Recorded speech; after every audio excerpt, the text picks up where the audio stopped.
This is Charlie Jones, John Brodie. This afternoon, the Cleveland Browns versus the New York Jets. It is cold in Cleveland. Wind chill factor minus 10 degrees. Don Cockcroft will be kicking off. These are the playoff contenders. Pittsburgh is in the playoffs, and look who is left. New England, Denver, Miami, Houston, the Jets, Oakland, Seattle, Cleveland, and San Diego. Some decisions will be made this afternoon. One could well be made right here.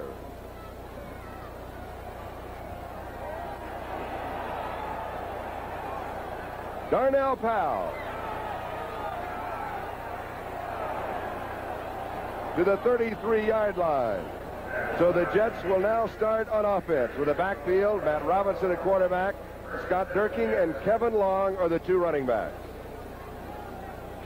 And, Charlie, when you take a look at a Matt Robinson, he's picked up right where Richard Todd left off. It leads you to feel that, hey, there must be a lot of things going on for these two young quarterbacks to play as well as they have. I think excellent coaching, and take a look at these two tackles. I mean, Powell and Ward are something exceptional. There are a couple guys from SC and Ohio State that learned how to pass block, that go about 270, 275, and really allow a young quarterback the time he needs to learn. And I think with every week, Robinson and Todd get to respect those two outside people more and more and more. You're talking about the offensive line for the Jets with Chris Ward, Randy Rasmussen, Joe Fields, Dan Alexander, and Marvin Powell. Here are the receivers: Wesley Walker, Derek Gaffney, and Jerome Barkham. We mentioned enough about them early, Charlie. You're going to see a lot of them. When conditions are as they are today, slidey, icy, cold, everybody will be holding on to their hands as much as they can. The Jets offense is throwing the ball. They're still going to have to do that, and it may not be too tough once they get it underway. Now, first down, Jets, 33-yard line. Kevin Long, 37-yard line. It will be 2nd and 6. Clay Matthews makes the tackle.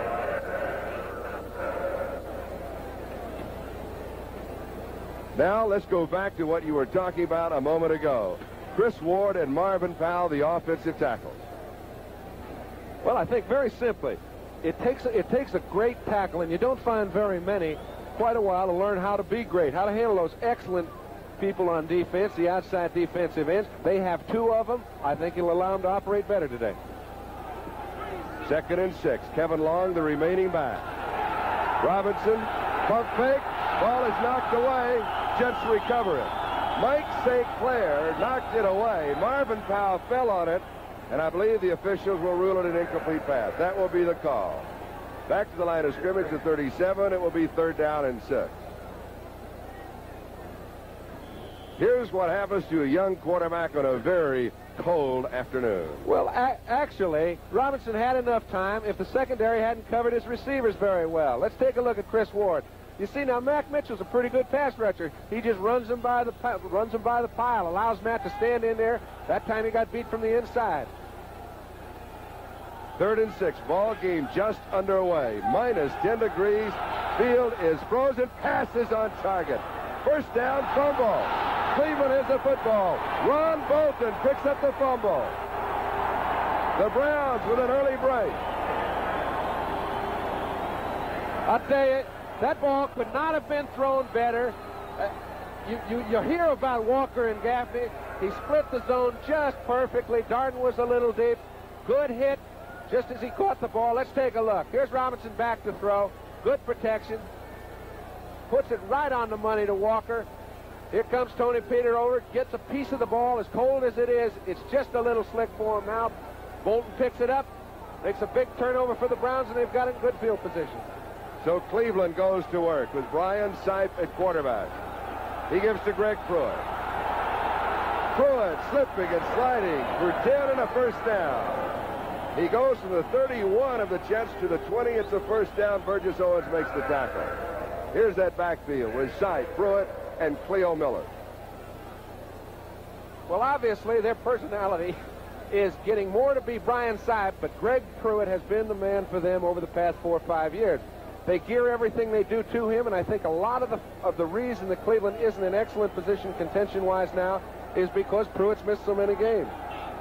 First down at the Jets' 20-yard line. No score. A minute, 50 seconds into the ball game. Cleo Miller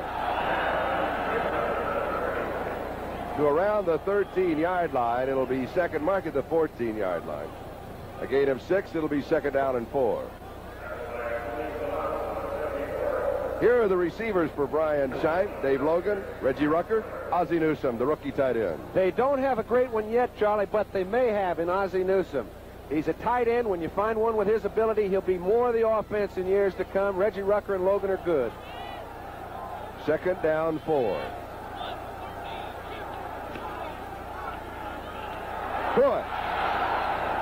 First down. 7-yard line. It'll be first down and goal to go. Tell you, Robert Jackson and Barry Darrow just did their job. If they handle the defensive front three for the Jets, it could be a good day for Cleveland and a long one for the Jets. Offensive line: Doug Deacon, Henry Shepard, Tom DeLeon, Robert E. Jackson, and Barry Darrow. First down, goal to go. 7-yard line.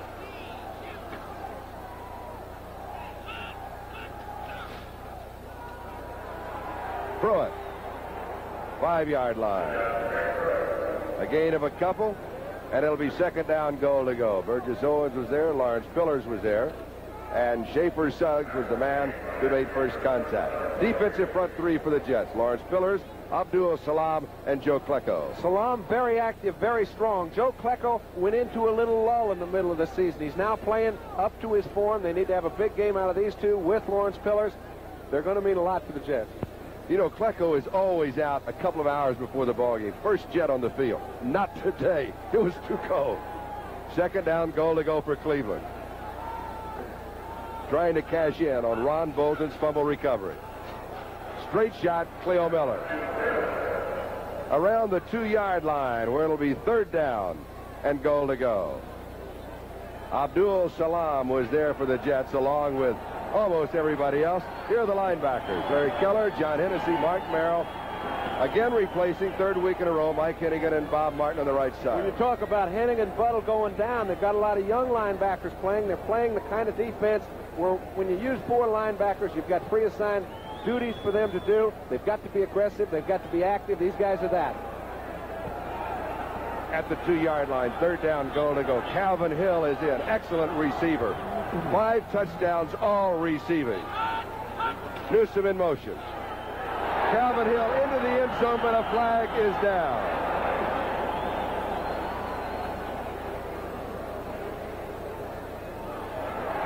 It is against the Jets.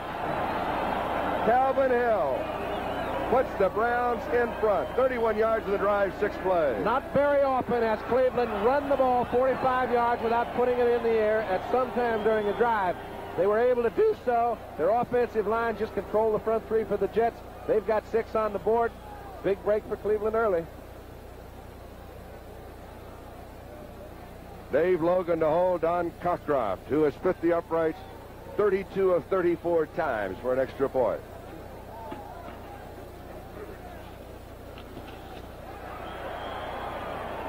It is good. The score: Cleveland 7, the New York Jets nothing. We have 10 minutes and 20 seconds left to go. We're in the first quarter. Sam Ratigliano, the rookie head coach of the Cleveland Browns. Their record is 7-7. Here's the drive. The average just a shade over 5 yards of play. And as you pointed out, John Brodie, all on the ground. And, you know, there's something that's been a real turnaround here. Brian Sipe has put over 100 points on the board in the last 3 games, plus this drive. And when you do that, you're doing something offensively correct. Sam said he thinks Jim Schaffner is mainly responsible, along with the offensive coaches. His players are together now. He wishes the season was starting over. Don Cockcroft kicking off to either Bruce Harper or Darnell Powell. 16-yard line. It is Bruce Harper, the return specialist for the Jets. New York will have excellent field position again at their own 33-yard line. Clay Matthews, the rookie linebacker from USC, makes the tackle for the Browns. We've got a score in. The Giants leading St. Louis 3-0 on a field goal. First quarter of that ball game. What's the weather in New York? Anybody know? Is it as cold as it is here? I don't think it's over 50. The Jets go to work from their own 33. They trail in the ball game. Scott Durking. Durking picks up 5. It'll be 2nd and 5. Dick Ambrose, the middle linebacker, along with Earl Edwards, make the tackle. Here is the defensive line for Cleveland. Mike St. Clair, Earl Edwards. You played with Earl. Well, Earl is having his best year right now, Charlie. You know, Jerry Shirk's been a mainstay for a long period of time. On the outside, St. Clair and Mitchell are doing an adequate job. They aren't getting the pass rush they'd like, but they're playing very steady. 2nd and 5. Durking, long with the block. Durking will come up about a yard shy of the first down. Again, it was Dick Ambrose, the middle linebacker, who made the tackle.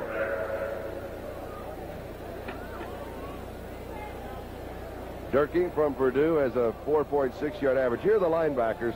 Charlie Hall, he's so good you never hear about him. They don't go at him at all. Dick Ambrose and Clay Matthews, the rookie. And they also have another rookie coming in next year, Robert Jackson, who is just like Clay Matthews. They've got their strongest position as linebacker.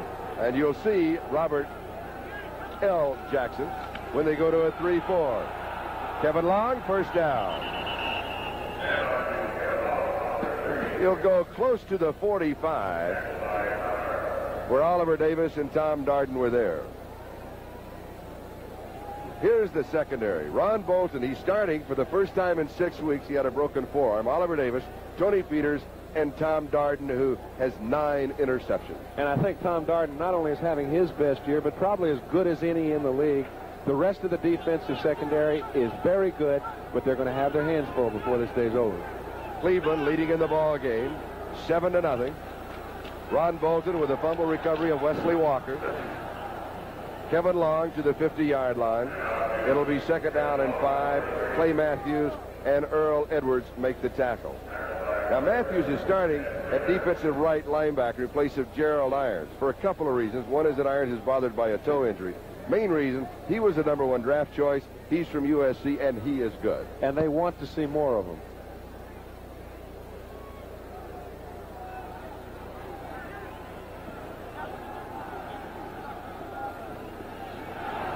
Durking, a couple of yards. And I'll tell you, Clay Matthews made a play right then that you can't teach. He just shot down the line, got Durking by the back of the leg from behind before he'd made more than a yard. Maybe that's why he's playing. Dallas leading Philadelphia 7-0. Scott Laidlaw from a yard out. They mark it at the Cleveland 49-yard line, so it's 3rd down and actually around 4 to go. Robinson throws over the head of Scott Durking. The Brown defense holds. Charlie Hall had the defensive coverage, and that means that Chuck Ramsey will come in to kick. And Charlie Hall was left all alone on Durking because you have to put somebody man-to-man on someone else. They're doing all they can to cover up for Wesley Walker deep. Darden's not going to give those linebackers much help, and Charlie Hall was up to it that trip. Haskell Standback scored the touchdown for Atlanta as they lead Washington. Chuck Ramsey with a 41-yard average, 3rd in the conference. Joe Fields is the center. We point that out because it is a bad field. Keith Wright, the return specialist. It is snowing. The wind is whipping around. Wind chill factor is -10. Fielded at the 13-yard line by Keith Wright of Memphis State. And he is down in the neighborhood of the 21 or the 22-yard line. A kick of 36 yards. Cleveland 7, New York nothing. 6:58 time remaining, first quarter. Nebraska to Oklahoma in the Orange Bowl, John. Oh, well, you know, being a Tommy Osborne, it's tough enough to beat Oklahoma once. Now you have to go over and do it all over again. I know he's not looking forward to it, but he'll really prove his bid if he does it. Remember what Arkansas did to them last year. Arkansas, by the way, in the Fiesta Bowl against UCLA Christmas Day on NBC. Cleveland now from their own 22-yard line. Greg Pruitt. See where they mark him out of bounds.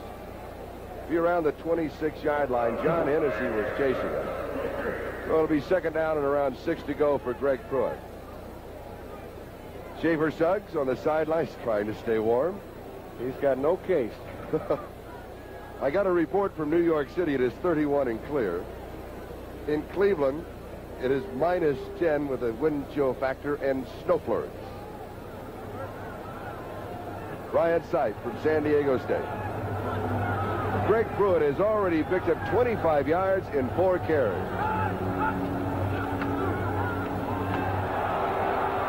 Keith Wright. In as a wide receiver for Dave Logan. He goes to the 33-yard line. Should pick up the first down. Ed Taylor makes the tackle. You know, Charlie, Doug Deacon and Henry Shepard really coordinated well. They didn't pick up a lot of yards, but when you're throwing a quick screen, you have to get the left side of your line out if you're throwing to the left. They both got out real well. Deacon turned around, picked up the pursuit. Henry came out and picked off the cornerback, and that's how you make things go. And with that pass, Brian Sipe now joins 6 other Cleveland Browns. Over 7,000 yards career passing. Not bad for a surfer from Southern California. Here's Greg Pruitt. A couple of yards to the 35. 2nd and 8. Lawrence Pillars makes the tackle. And the funny thing is, Charlie, you know, so many people say, you know, what is it that's Brian Sipe's weakness? And when you really think about it, it's just that he's not 9 feet tall. He doesn't run around with a big stick because the guy can do everything. He's not the prototype quarterback, the kind of 6'4" with a big, strong arm and has a loud voice. He's just very effective. Get people around him who can execute, and he will bring them as far as they can go. Second half of the doubleheader. Most of the country to see Oakland at Miami. Another big game on NBC leading to the Super Bowl. Sipe to throw, 5 on the pattern. Pulled down by Greg Pruitt. Pruitt having a fantastic afternoon. 48-yard line, first down. Bobby Jackson makes the tackle. It's still very early, and he's made a few key plays in both drives. You know that they know they have to throw the ball early against these fellas, and when they do, they're going to give themselves protection. They put two people on Salam, 2 people on Klecko. They took their 3-man line, made it ineffective. It gives you enough time to throw the kind of balls you want. Now, Brian told us before the ball game he feels they can run against the 3-4. Well, that's fine. He can if their offensive line moves people out of there, and they're doing so right now. Greg Pruitt. Miller, the lead blocker. 49-yard line of the Jets. Gain of 3. 2nd down, 7. This is a tough play when you're playing a 3-man line. To force the play up the field, keep Deacon from pushing you off the line of scrimmage, allow your linebackers to pursue. In this case, he allowed Martin to pursue, forced the play in, and the pursuit picked up.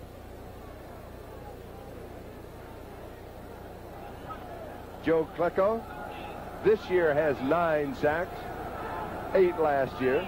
2nd and 7 Cleveland. Quick screen. Keith Wright. Right to the 43-yard line. About a yard shy of the first down. 3 minutes, 53 seconds time remaining. We're in the first quarter. The Browns leading the Jets 7-0 as Ron Bolton picked up a Wesley Walker fumble, returned it to the 31-yard line of the Jets. Cleveland moved in to score the touchdown. No score first quarter. Buffalo and New England. If New England wins, they are in the playoffs. They're 5 minutes into that ball game. Calvin Hill is in, and 2 tight ends are in now for the Cleveland Browns.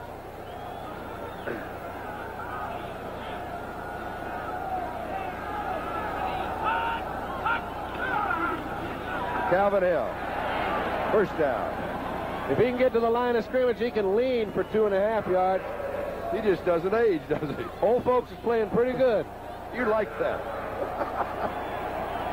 First down, Cleveland. They've been able to consistently move on the Jet defense this afternoon. Hill comes out, Pruitt comes back in. Remember what a big to-do they made over Calvin Hill when he was drafted with the Cowboys because he was from Yale? Yeah, they've got about 15 players from Yale playing around the league. That's now. Right. And Dartmouth and Cornell and everywhere else. At the Jet 40-yard line, first down. Sipe likes to show play-action pass here. And he overthrows Dave Logan out of bounds. How's that for a call, John? Well, the call, there was really nothing, nothing fancy about the call, he got somebody right in his face, and I didn't mean his call. I meant my call. Oh, you saw it. You're looking. You haven't left yet. But Bob Martin really forced the play. He got right in Sipe's face. When he did so, he had to throw the ball over the top of the receiver. Dallas now leading Philadelphia 14-0. And Stahl back to Dorset. Their 2 horses put them ahead 14-0. 8:59 gone in the first. Second down and 10. Cleveland leading the Jets 7-0 here. 2.5 minutes time remaining first quarter. First back through is Cleo Miller. Klecko, with some help from Salam, pushes him back. Bob Martin also in on the play. Get the feeling the yardage is coming a little tougher now, Chaz? Yes. Now, 3rd down and 8. He's got to throw. What do you go to?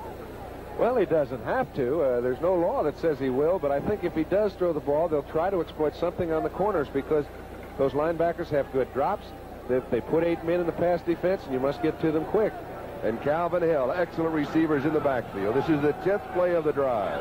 Started at the Cleveland 22, now at the 38-yard line of New York. Sipe, first down, 29-yard line. Going to Reggie Rucker. Bob Martin and Taylor make the tackle. And Reggie Rucker ran a fine pattern. We mentioned that they've got to throw some to the outside. Dave Logan clears the slot out. He throws it right in between the linebacker. And Taylor puts the ball at just the right place at just the right time. And that's the only way he was going to get that first down. They mark it at the New York 28-yard line. Second time in this drive that the Browns have converted on 3rd down.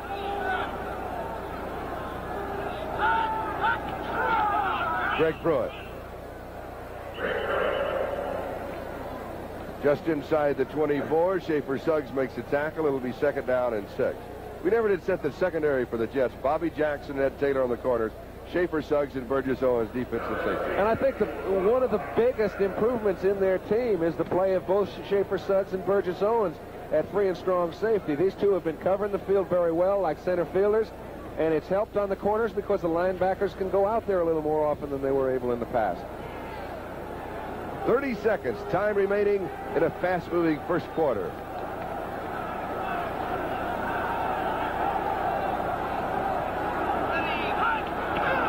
Calvin Hill. Klecko caught him from behind. His momentum will pick up a couple of yards on the play, and that should run out the clock in the first quarter. First quarter that has been dominated by Cleveland. Charlie, that's about as fast as I've ever seen a quarter played. This is under a half an hour. You just don't see that very often. They must know it's kind of cold, too. They're well aware of the fact. As the gun sounds, that is the end of the first quarter as Walt Michaels looks on. The score, the Browns 7, the Jets nothing. We'll be back with the second quarter of today's game. After these earlier, we had a swirling wind. That has ceased. The sun has started to come out at Cleveland as we start this second quarter. Browns leading the Jets 7-0. 3rd down, Cleveland. 4 to go on the New York 22-yard line. At least it looks warmer now. Yes. It's a mirage. Cleo Miller, Calvin Hill are the running backs. Logan wide to the right side. Sipe looks left, throws, way overthrows Reggie Rucker. Burgess Owens and Ed Taylor had the coverage as Brian Sipe comes out and Don Cockcroft comes in. Field goal attempt upcoming. He got in trouble early in the season trying to force balls that looked just like that. He saw it was not open. Owens played it perfectly. He threw it over the top of Taylor's head, everybody's head. And at least they're having to go at a field goal. Key stat, first quarter, look to the lower right. Time of possession, 10.5 minutes. Logan to hold, 29-yard line, an attempt of 39 yards. Well within the range of Don Cockcroft. It is blocked. Joe Klecko blocks the field goal attempt of Don Cockcroft. It never got up in the air. And they had pretty good surge up the middle. When you don't get it past those linemen, the going gets a little rough, too, as you saw about 4 people climb on top. This is Charlie Jones, John Brodie, and Joe Klecko at work. Well, actually, he didn't kick it quite as low as originally I had thought. However, Klecko gets real good surge. Good penetration on the outside by Jackson, and that bounce may have saved a turnover touchdown because it could have bounced anywhere and there wasn't too many Browns around. New York first down their own 29-yard line. They trail now 7-0. Scott Durking. Durking to the 34-yard line. A flag is down as Dick Ambrose makes the tackle. Holding against the Jets, the preliminary call from Red Cash and the referee. Art Demas is the umpire. Ed Marion, the head linesman. Tom Dooley, the line judge. John Fouts, the back judge. Nathan Jones, the side judge. And Bill Kingsit is the field judge. You know, Charlie, as well as the Jets throw the ball, their personality is still such that the Durking and Long and Gaines, Harper, they have 70, 80-yard games. Sometimes both their backs have 80, 85 yards in a game. Holding on Chris Ward. So it'll be first down at the 19. First and 20.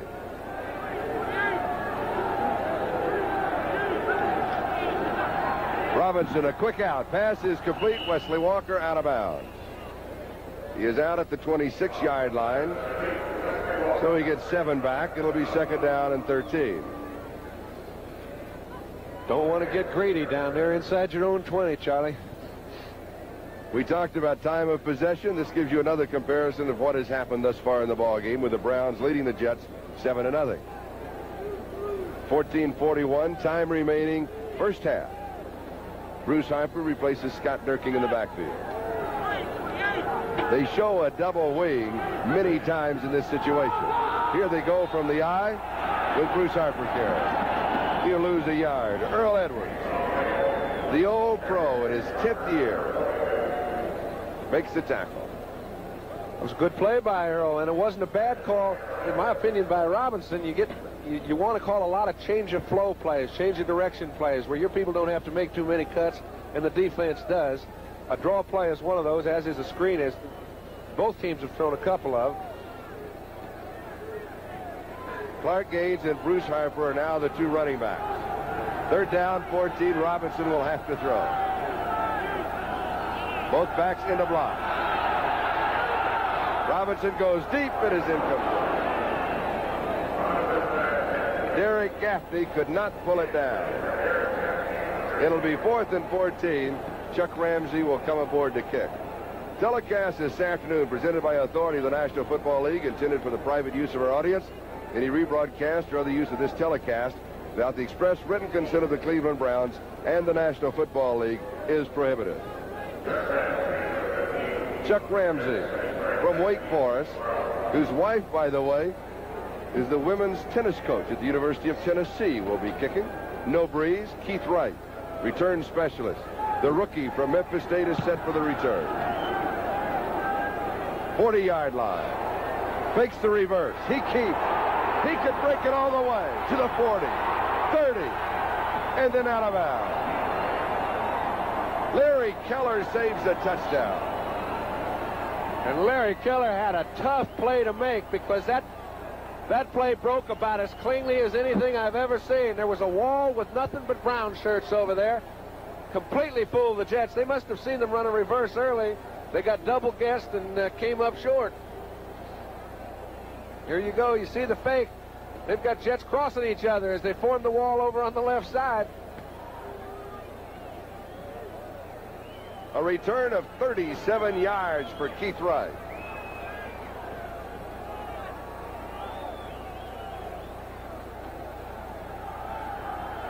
The 23-yard line of New York. Mike Pruitt, his first appearance on offense. Schaefer Suggs makes the tackle. They'll mark the ball at the 22-yard line. It'll be second down and 9. Mike Pruitt not starting because in the game against Seattle last Sunday, he suffered a concussion. They checked him out. He is all right. They simply did not want to start him.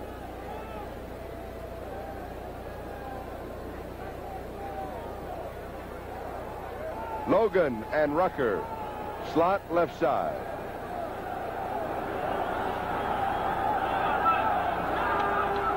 Record-setting Brian Sipe has a man. It's Pruitt. Touchdown. 20th touchdown pass of the year for Brian Sipe.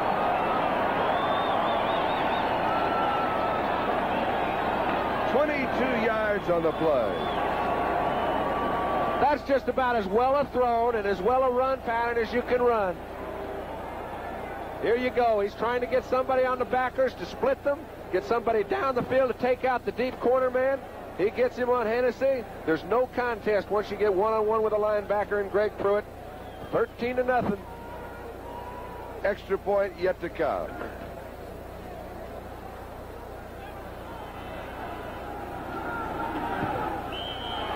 Cockcroft splits the uprights. The score, Cleveland 14 and New York nothing with 12:54 left to go, second quarter.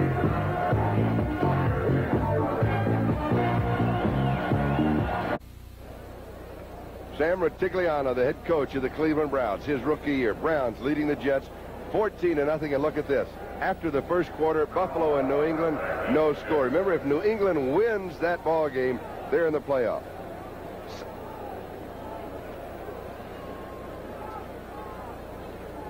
Darnell Powell and Bruce Harper are the deep backs on the return. Cockcroft to kick off.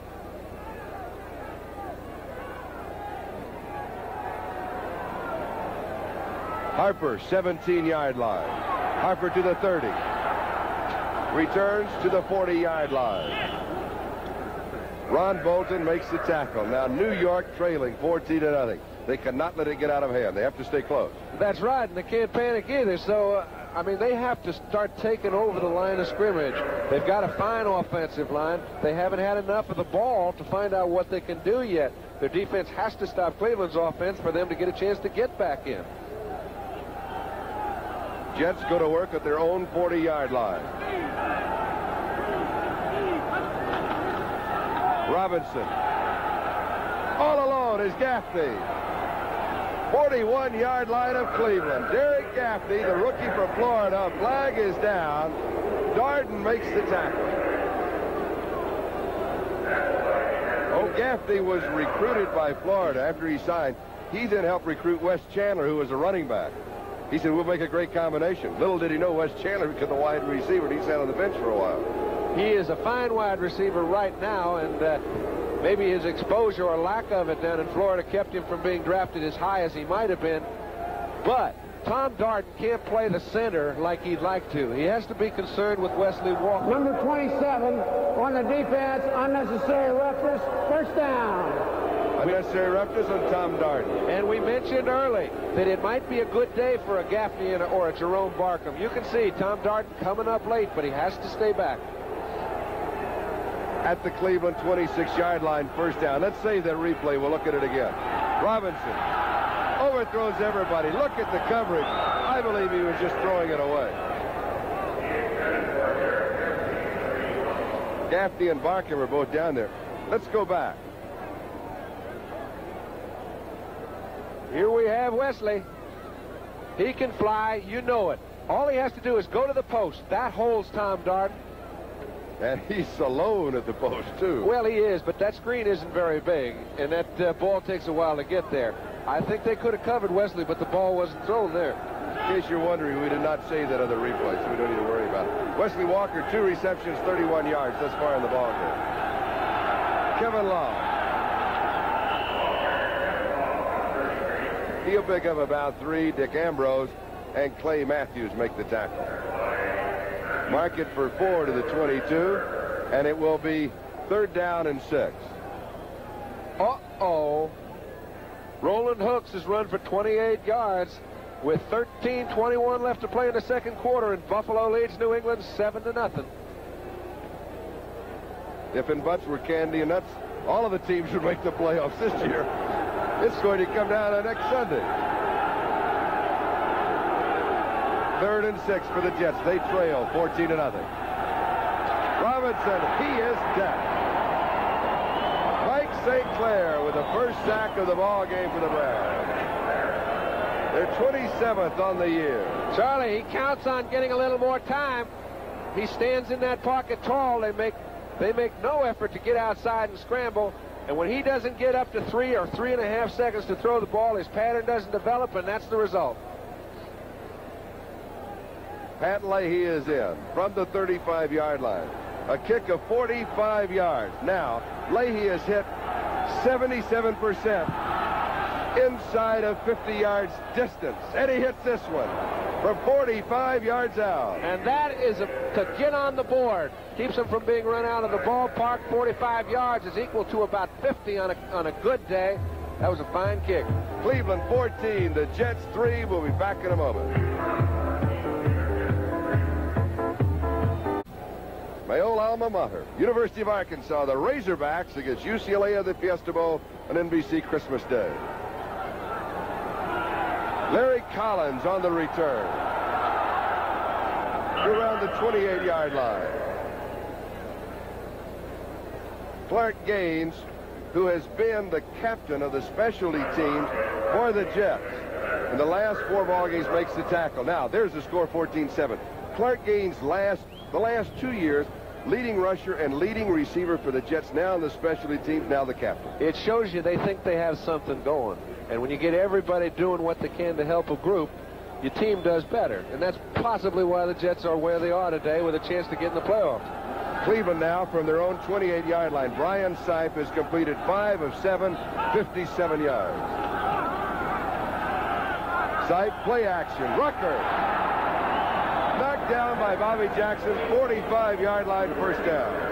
When you fool the linebackers, Charlie, on play action and first down, that's what you have to try and do. They've got 8 people back there playing defense. Very difficult to throw in the holes because there aren't very many. But if you get them playing run, just for that 0.5 of a second, you can get your backs and your wide receivers down on those deep defenders. That's what Sipe did. Picked on Jackson, and they've got a first. Reggie Rucker, his second reception of the ball game, 27 yards. At the Cleveland 45-yard line, first down. Flag will be down. There was motion in the line by the Cleveland Browns. They're having so much fun, they can't wait to get started. There's the call. Goes against the Browns. Take it back to the Cleveland 40. It'll be 1st and 15.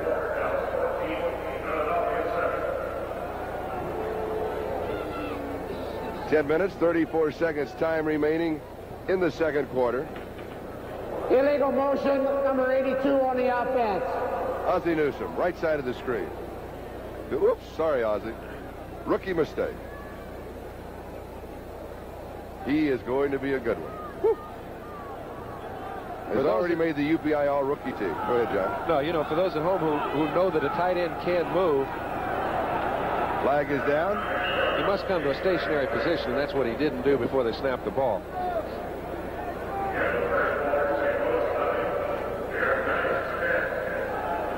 See what this penalty is about.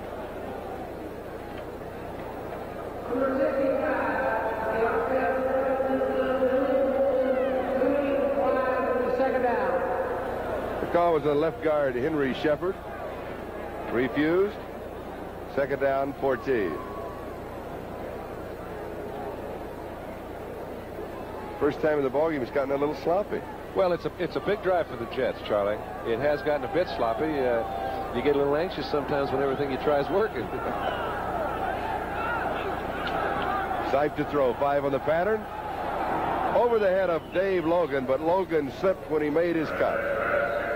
So it'll be 3rd down, 14. In case you joined us late, wind chill factor here is -10. Field was frozen before the ball game. Sun is out. You know, we mentioned that the linebackers have been able to get to the flats in a little bit better position. That time, Sipe did overthrow him, but Bob Martin took a perfect drop. There was really no lane for him to complete the ball. They come back 3rd and 14. They've got 1 down to stop them if you're a Jet fan, and you can get control of the ball and get something back.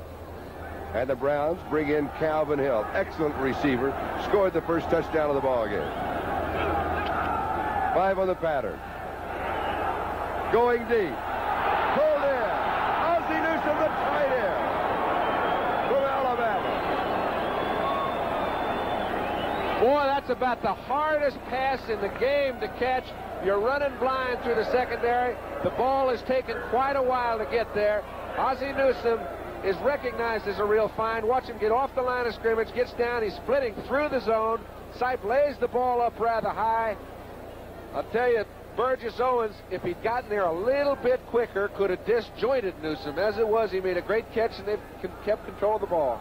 29 yards. It was 3rd and 14. Remember, here's Greg Pruitt. Out of bounds. 21-yard line. Ed Taylor was chasing him. It'll be 2nd down and 1. The Browns completely dominating the first half of this ballgame. And they're running left, and they're running well to the left. They've got good people, Doug Deacon and Henry Shepard, but the Jets have got to shut something down. 9 minutes, 40 seconds. Greg Pruitt, that's the time remaining in the first half. Greg Pruitt, 44 yards rushing and 9 carries. He has 3 100-yard games this year, and he's missed several games due to injuries. Mike Pruitt. 14-yard line, first down. Schaefer Suggs makes the tackle. Here's another look. I guess he is okay. He got real good offensive line surge, didn't get any contact till he got 2 or 3 yards past the line of scrimmage. Schaefer Suggs comes up to make the stop, but boy, he took the brunt of it. Now, in this situation, a first down at the Jet 15-yard line, Sam Ratigliano has been known to throw the book out. He has run a tight end reverse for 2 touchdowns this situation. I don't think it says in the book you can't do that. No. And I never did figure out who wrote the book. That's right. Mike Pruitt.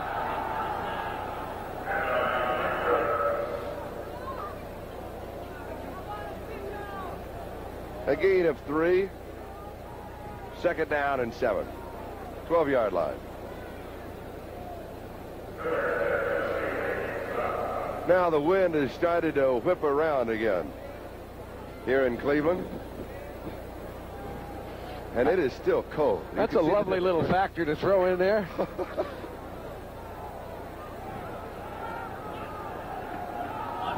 Second and 7, 12-yard line of New York.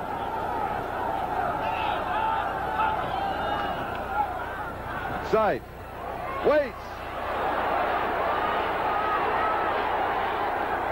Finally bumped out of bounds.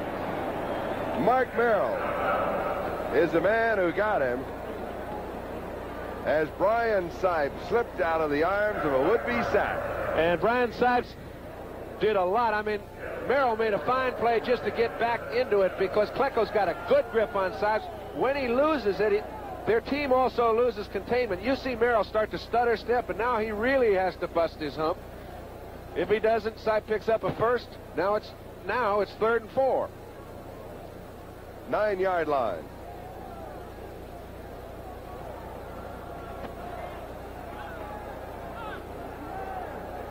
Wide to the far side is Logan. Rucker wide to the near side. Looking to Rucker, dropping it off underneath to Calvin Hill, incomplete. So Don Cockcroft will come in. Cockcroft is 0 for 1 as a field goal kicker in this ball game, 39 yards away. It was blocked by Klecko earlier. And Mark Merrill makes another big play to stop the drive. He gets in a little bit late, but Sipes never even sees him. He just kind of forces him to flutter the ball out there and turn it over. Dave Logan, the wide receiver to hold. 16-yard line, a kick of 26 yards. Cockcroft has hit on the year 15 of 24. It is good. It is now Cleveland 17, the New York Jets 3, 8 minutes left to go in the first half. This is Charlie Jones, John Brodie in Cleveland, where it is freezing. At Cleveland, leading the Jets 17-3. Bruce Harper and Darnell Powell, the deep backs on the kickoff return. Don Cockcroft, who just booted the 26-yard field goal for the Browns, puts it in the air. 6-yard line. Bruce Harper dribbles it, picks it up 20, 25, 30, 35, 40, 41-yard line. Good return by Bruce Harper. Once again, the Jets, excellent field position. Gary Parrish makes the tackle. But the Jets have been unable to move against the Cleveland defense. It's the second good kickoff return that Bruce Harper has made. Gives them good field position. They need it because they need to score badly to get back in this ball game. Hey, you got fourth Look at our billing. fouls. Yeah, but you got fourth billing. I don't care. New York, their own 41-yard line. First down. Robinson has time, throws. It is complete. Scott Durking out of the backfield. Close to the first down. Charlie Hall makes the tackle in Cleveland territory. Now, thus far in the ball game, Cleveland has had the ball 14 minutes and 43 seconds. The Jets have had it less than half of that, 7:05. Good way to keep a high-powered offense in check. And Yes. The task is really now on the Jets' defense. Although they have to score some points, I think they will if they're given the ball enough. First down.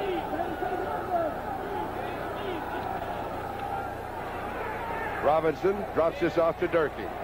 Durking to the 45. That is all. Gain of 4. Dick Ambrose, the middle linebacker, was there. You haven't seen Wesley Walker being an instrumental factor. Why not? The reason being, Tom Darden is standing over there. No matter what side of the field Wesley Walker is on, Darden is shifting over to his side. Now watch as his drop starts. He just kind of slips over to the right. He's already started on the right side, slips over, keeps Wesley covered, just does any kind of backup coverage to help out after the play's thrown. Now, one thing that Wesley Walker can do, he can outrun even your special defenses. You think Darden doesn't know it? All right. Bruce Harper's in the backfield for the Jets. 2nd and 6. Draw. Harper, first down. 32-yard line. Okay, another case in point. If they can get their running backs, this time Harper past the line of scrimmage, Darden has got to be concerned again with Wesley Walker. It looks like a pass from the snap of the ball. He's scooting over. Oftentimes you'll see Darden come up and stop these kind of plays for 3- and 4-yard gains. But he's concerned. He knows the way they're going to beat him is beat him deep. If you're going to beat him short, make him work. Take a lot of time, right? You got the lead. Brown, 17, Jets 3. Cleveland, 32-yard line. Pass is complete, far side. Derek Gaffney, the rookie from Florida. Ron Bolton had the coverage at the 27-yard line. Gain of 5, 2nd and 5. 5 minutes, 52 seconds left to go, first half.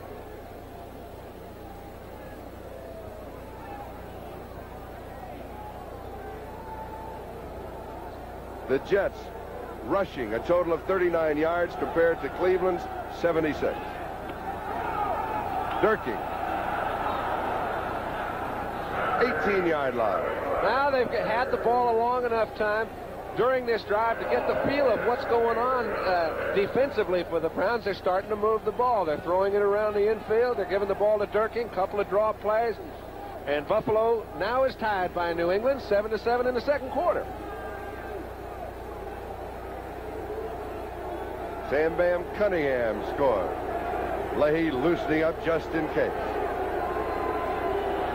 First down, New York. 18-yard line of Cleveland. They need a touchdown.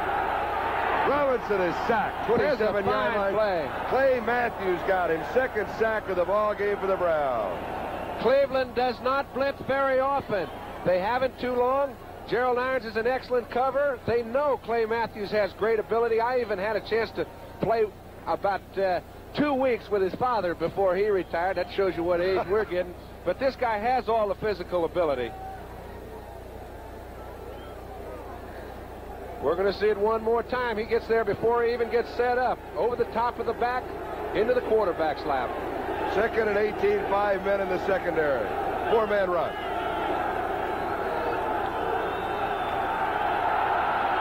Robinson fires on target.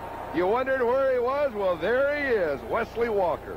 First down. It'll be first down, goal to go. They gave him just a little bit more time, allowed Wesley Walker to get deep behind the linebackers underneath Darden. The ball was perfectly thrown.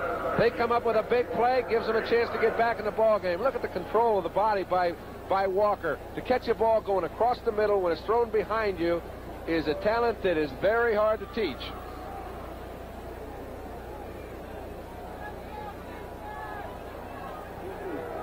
Wesley Walker has been averaging 25.4 yards per reception, leading the NFL in that category. First down, goal to go. Clark Gaines is in the ballgame. Kevin Long to the 2-yard line. It'll be second down and goal to go. Tom Darden saves the touchdown for Cleveland. 3:37, clock is moving. Time remaining first half.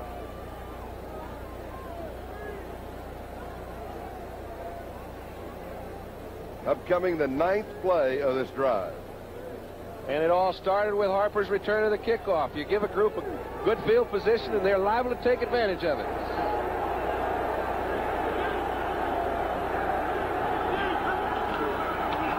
Kevin Long, and he will not go anywhere. Dick Ambrose makes the tackle. It'll be third down and goal to go.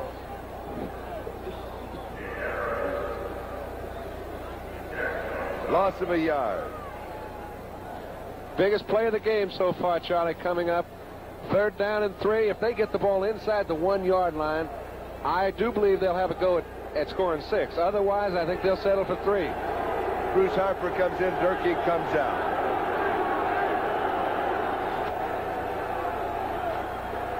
Robinson wants to throw. Harper's there. Has it. Touchdown. That's what you call keeping your poise. Robinson had nobody to throw to. His back was going out. He was very well covered. Harper makes the big play again for a touchdown. But let's take a look. Dick Ambrose was in good position to cover the pass. As Robinson goes out, he knows he hasn't got much time. There's no real opening. Charlie Hall's trying to shadow box him. However, he puts the ball about the only place it can be thrown, and the Jets are back in the game. 17-9, extra point by Pat Leahy. It is good. It is Cleveland 17 and New York 10. 59 yards of the drive in 10 plays. Back in a moment. This is Charlie Jones. John Brodie as Pat Leahy kicks off. Keith Wright to the 20, the 25. Returns to the 33-yard line. Ken Schroy makes the tackle for the New York Jets. We pause briefly for station identification. This is the NBC television network. This is WNBC TV, New York. This is Charlie Jones, John Brodie in Cleveland. The Browns leading the Jets 17-10 with 2 minutes 21 seconds left to go in the first half. Cleveland has the ball. First down, their own 33. Brian Sipe has completed 7 of 11 passes for 103 yards. Goes right to the air. Incomplete. He got a little bit of pressure, Charlie, but I think it was just a miscommunication between he and Mike Pruitt. He threw the ball a little before Mike was ready. The play was open. You can bet they're coming after it. They'd like to get a few more points on the board. They respect the Jet offense, and they better. Stay with us at halftime. We'll be updating NFL 78, all of the scores and highlights around the NFL this afternoon. Looking forward to the second half of the doubleheader on NBC. 5 on the pattern. Over the middle. Rucker has a block. He gets it from Greg Pruitt, has the first down, and is out of bounds. Oh, baby doll. That's the kind of block you hope you get from an offensive halfback, but you very seldom get him in position to make that kind of a block. Just a beautiful hit for Rucker. Picks up the first, and they're still on the move. Okay, take a look. You can see for yourself. Rucker catches it. It's a very dangerous position for him to be in. Greg Pruitt comes back, picks off Keller. That's a little man beating a big man. Cleveland, 46-yard line. 5 on the pattern again. Way overthrown. Under pressure, Dave Logan, he's throwing it away. 2:05 left to go in the first half. Washington, Atlanta tied now 7-7. John Rick is just scoring for the Redskins. Second quarter score. Here it is Cleveland 17 and the Jets 10. Sam Retigliano, head coach of the Cleveland Browns. His counterpart, Walt Michaels, who played 10 years for the Browns, head coach of the Jets now. They won 5 divisional titles, 2 NFL championships, and he was All-Pro 4 times. Remind me to tell you later what Walt said when we walked on the field. Here's a delay. The screen. Cleo Miller to the 50. First down. 42-yard line. A lot more screens, a lot more draws thrown today. Get those linebackers into their drop. Makes it very hard for them to come back and cover the play. They're the ones that are most responsible for covering any sort of screens and draws. They've got their hands full. 2-minute warning, 6 seconds late will now be given. We'll be back in Cleveland in a moment. When Walt Michaels walked on the field, he said nothing ever changes here. They still don't sod the infield, and they don't take out the pitcher's mound. It's under the co-post to our left. It does look like they buried an elephant out there, but they did improve the press box area. Oh, yes, it is very nice. I'm concerned with that. Sipe has completed 60% of his passes. Goes deep into coverage. It is incomplete. Greg Pruitt, the intended receiver, and a flag is down, along with Brian Sipe back at the 50-yard line. Bob Martin in the coverage, and Sipe comes up a little gimpy. He got a good hit, however. I mean, Bob Martin made a fine play. They were just trying to isolate Greg Pruitt on the opposite side as they isolated him the previous time on Keller. He made a fine play. I mean, that's the hardest thing in the game for a linebacker to do, is cover a Greg Pruitt all the way down the field, and he did it perfectly. Holding the preliminary call against the Browns. Sipe has completed 9 of 16, 127 yards, 9 passes to 5 different receivers. So he spreads it around. Here's the call. Holding on the offense, number 73. That's a bad combination. You take a real good lick, and you get called for holding, too. Call on Doug Deacon. Keith Wright comes in. Dave Logan comes out as a wide receiver. Keith Wright from Memphis State.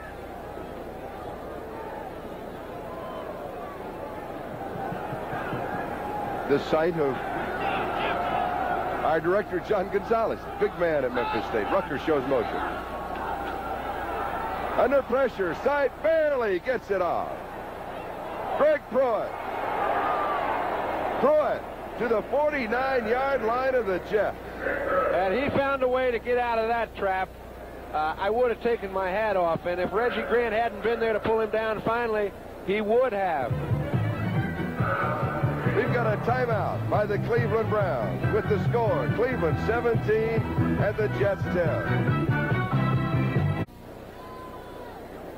All right, the great ones can turn a bad play into a good one. It's a simple little trail screen. Pruitt's out there. He's waiting. He's waiting. He had to wait just a little bit too long. The execution wasn't perfect. A lot of pursuit. However, he almost gets out of this trap. Now, I mentioned the quote of Walt Michaels. Art Modell, the owner of the Browns, in the booth next to us. He had a comment during that last commercial, didn't he, John? I don't blame him. I like it here. I do, too. He said, wait till I go down and turn the warm water off in the locker room. 2nd and 17. Pruitt has 61 yards total offense, 44 rushing, 17 receiving. Sipe. Good protection. Throws on the run. It is intercepted. Ed Taylor with the interception. It's a tough play to make, and he also left the Jets with enough time to do something productive before the half ends. There's 1 minute and 21 seconds left. Taylor comes all the way from his right cornerback position, has to trail the play all the way, and you see Sipe get out of the containment, being hassled by Klecko. He throws the ball and hits Taylor on a dead run.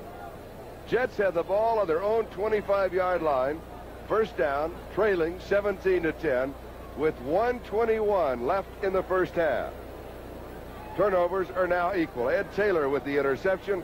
Ron Bolton, a fumble recovery early in the ballgame for the Cleveland Browns that set up their first score. Robinson has to move 75 yards. He goes to Walker, juggles it, drops it. I'll tell you, he runs fine patterns, though. It's very hard to get open 16, 17 yards across the middle, particularly when there's a Tom Darden. He has to respect him. He goes down to the break point. He can either go deep or come across the middle, and he is flying when he's doing so. This ball hits him in a pretty good spot. But he forgets to hang on, and we go back to 2nd and 10. At the New York 25.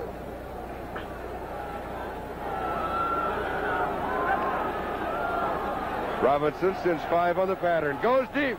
Walker had beat the coverage by a step, and he's overthrown. And he had Tom Darden whipped. There is no coverage that they're playing unless it's a blitz. That was not a blitz in which Tom Darden is not supposed to be deeper than Wesley Walker. But sometime during the day, give your quarterback enough time, he's going to beat you deep. Robinson had an excellent chance and overthrew him. So it's 3rd down and 10. Robinson has completed 8 of 14, 93 yards. Bruce Harper's in the backfield. Harper in this situation becomes a favorite receiver. Robinson, he goes deep. Walker, they've got the coverage. It is intercepted. Clarence Scott has the interception. And he is then thrown down.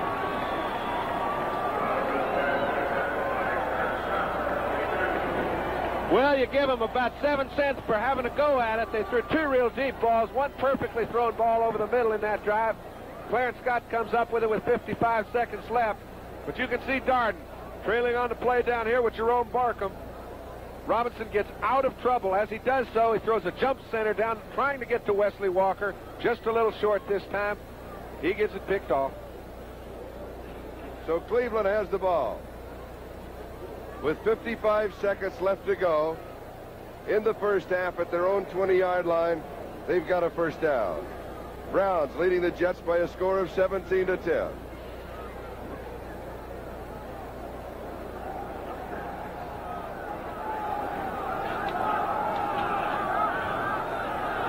Sipe wants to go deep. He runs out of trouble, throws, pass is complete. Has the first down, Cleo Miller.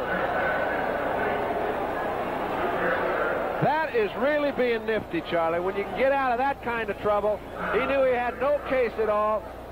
He didn't just throw it up for grabs or try to get rid of it. Willing to take the lick. He got out of a problem, made a big play out of it.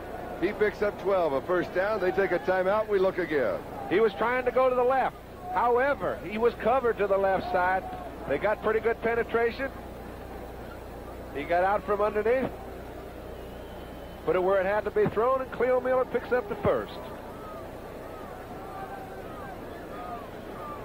Next Saturday, NFL football on NBC. We'll start it all with NFL 78. It'll be the Pittsburgh Steelers and the Denver Broncos. That'll be a good ball game. They may play 2 weeks in a row. Well, let's see. Would they? No. You want to get into No, no. It'd be 2 weeks later in the playoffs. They would not play in a wild card situation. I don't know. It's so complicated. I know. Will you straighten it out as the wild card situation? Yeah. Or what if Houston happens to get in? Second half of the doubleheader this afternoon. Most of the nation will see Oakland at Miami. Now, depending on who wins that game, sets up a lot of wild card possibilities. Throw about 45 other ifs at you. That's right. Sipe has completed 11 of 18, 142 yards. Has a first down at his own 32. 39 seconds left in the half. Flags are down. Pass is complete. Has the first down. Keith Wright. Fumble. Jets fall on the football. And they've still got some time left. Just about 25, 26, 27 seconds, actually. Burgess Owens recovers a fumble, but remember, there were 3 flags dropped early. Here's the call. Number 34 on the offense was in motion. He started too quick. Penalty is declined. First down. Motion on Greg Pruitt. Jets have the football. And as you said, John, 27 seconds remaining. Plenty of time. Okay, he made a fine throw. Sipes was in a tough situation. He beat Martin to the sideline, but the play is not over. Keith Wright makes a pretty good reception, but you must hang on to the ball. He gets hit from the backside. And you know who made the play again is Mark Merrill. He caused him to fumble the ball. That's the third big play he's made in this half. Turnovers now equal at 2 apiece. 44-yard line Cleveland. First down Jets, 27 seconds. First half. Both backs in the block. Going deep. Walker, he overthrows everybody. He can't run that fast. That's using your head, however. You go back You try to find some sort of a hole in the defense. If he gets enough time, Walker may find a way to find himself one. Any kind of crack will do. However, he's well covered by both Clarence Davis, Tony Peters back there. They come back and try again. 21 seconds left to go in the first half. In the backfield, Bruce Harper and Kevin Long. Walt Michaels on the far side, the head coach of the Jets. New York's record 8-6. Browns record 7-7.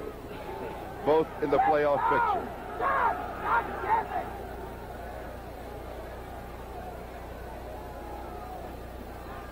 Robinson sends 5 out. Throws quickly into coverage. It's intercepted. Tom Darden has his 10th interception. And he is far from down. Wesley Walker is the man who makes the tackle, and Tom Darden has just set a Cleveland club record. There are very few defensive backs that have ever picked off double digits in interceptions in 1 year. He's just accomplished that. Robinson goes back. This is what you call a hope pass. You hope you either get a penalty. He's trying to get the ball to Barkham, but even if he doesn't, there's only 8 seconds left in the half. I think it's worth the gamble. And with his return of 12 yards, he also sets an interception return record for the Cleveland Browns. When you get 10, there's a good chance you're going to get that record right. for interception returns. 8 seconds left to go first half. Sipe goes right back to the air. Drops this one off to Cleo Miller. Miller battles his way near the 50-yard line. He was down back at the 44 as currently involved in the playoff picture in the AFC. That's right, there are 10. Pittsburgh is the only one that is in the playoff situation in the AFC. And the rest, it's just a scramble, isn't it, John? Well, I think when you start getting down to ifs, ands, and buts, you've got a whole can full of nuts in this case, and I think we're better just leaving it. If you're taking a look at it from a New York Jet viewpoint, it's very simple. Win the next 2 games, and we've got an excellent chance of getting in the playoffs. If you're on Cleveland's side, just do as well as you can, pal. Be as respectable as you can this year. If all kinds of things broke loose, we might even get a share of it. So I think they just quit figuring it out and are playing, and that's the feeling I get here today. Wasn't it Tom Landry of the Dallas Cowboys who said, if we make the playoffs, they'll call us and let us know? I don't think you have to worry too much about it. The players know their situations, but you can't concern yourself. You know, early in the game, the time of possession was all on the Browns' side. They had the lead. They had about 11 minutes out of the first quarter in possession time. The game sort of evened up as it went along. They're almost even right now, and I think it's why the Jets are back in the ball game. If their defense is up to it, I think their offense will get some points. Cleveland 17, the Jets 10 as we start the second half. Pat Leahy will be kicking off for New York with Keith Wright and Larry Collins, the deep backs on the return for the Cleveland Browns. Second half is underway, and here comes Keith Wright. And he'll return outside the 35-yard line. Now, let's look at the offense of the Cleveland Browns. Brian Sipe, Greg Pruitt, Cleo Miller. That's the backfield. Same people, all playing well. Dave Logan, Reggie Rucker, Ozzie Newsome, the receivers. You'll also see Keith Wright in as a wide receiver. And there's the offensive line. Doug Deacon, Henry Shepard, Tom DeLeon, Robert E. Jackson, Barry Darrow. Cleveland has the ball officially at their own 34-yard line, first down. Greg Pruitt, Cleo Miller, running backs. Greg Pruitt, Miller with a block. Springy Pruitt loose. Great block by Cleo Miller. I mean, to tell you, the offensive line for Cleveland has started out strong. Now, the right side, Robert E. Jackson and Barry Darrow, these guys gave Pruitt a chance to allow Cleo Miller to get one block, have him turn up with no pursuit handling the play. You can see Henry Shepard's coming over trying to find somebody to block. They just cleaned out the whole right side. They've got a first down, and this game is keeping its flow. At the Cleveland 47-yard line, Pruitt now 57 yards rushing.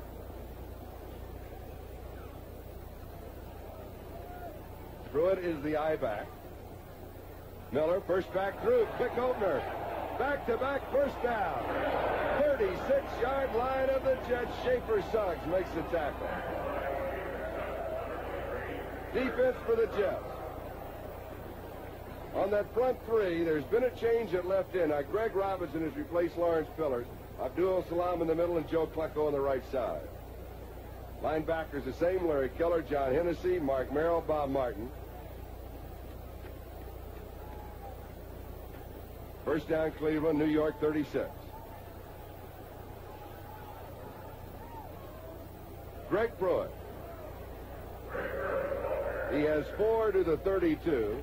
Second down, 6. Larry Keller makes the tackle.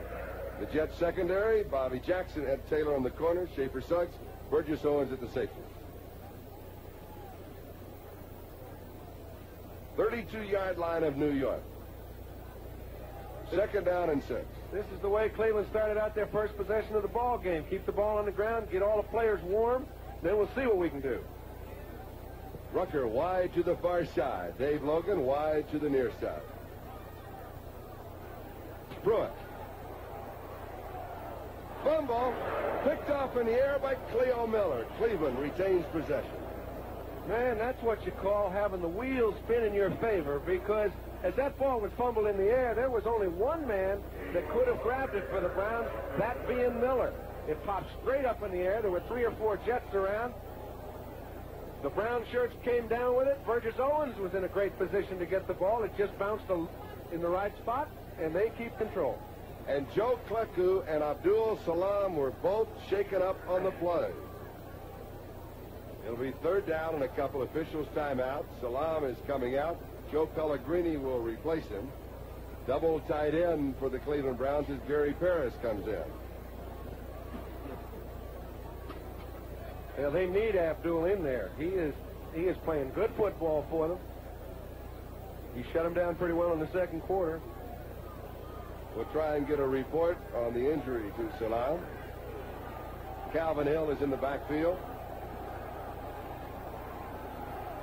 Third down 2. Ozzie Newsome in motion. Calvin Hill carries. First down. Tell you, they send Calvin Hill in on short yardage. However, you give credit to Tom DeLeon, Henry Shepard, Robert Jackson. The center of the line just moved the center of the Jets defense back. There's Salam, far sideline.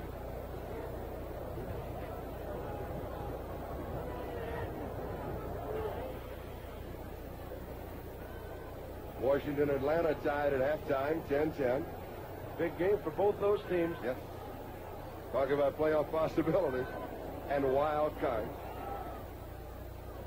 Calvin Hill, 19-yard line.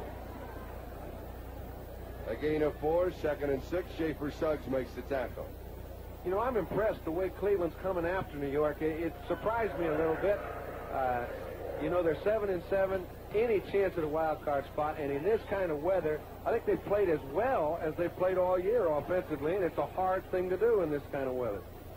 Calvin Hill, who has 15 yards and 5 carries, comes out. Greg Pruitt comes in, second down 6.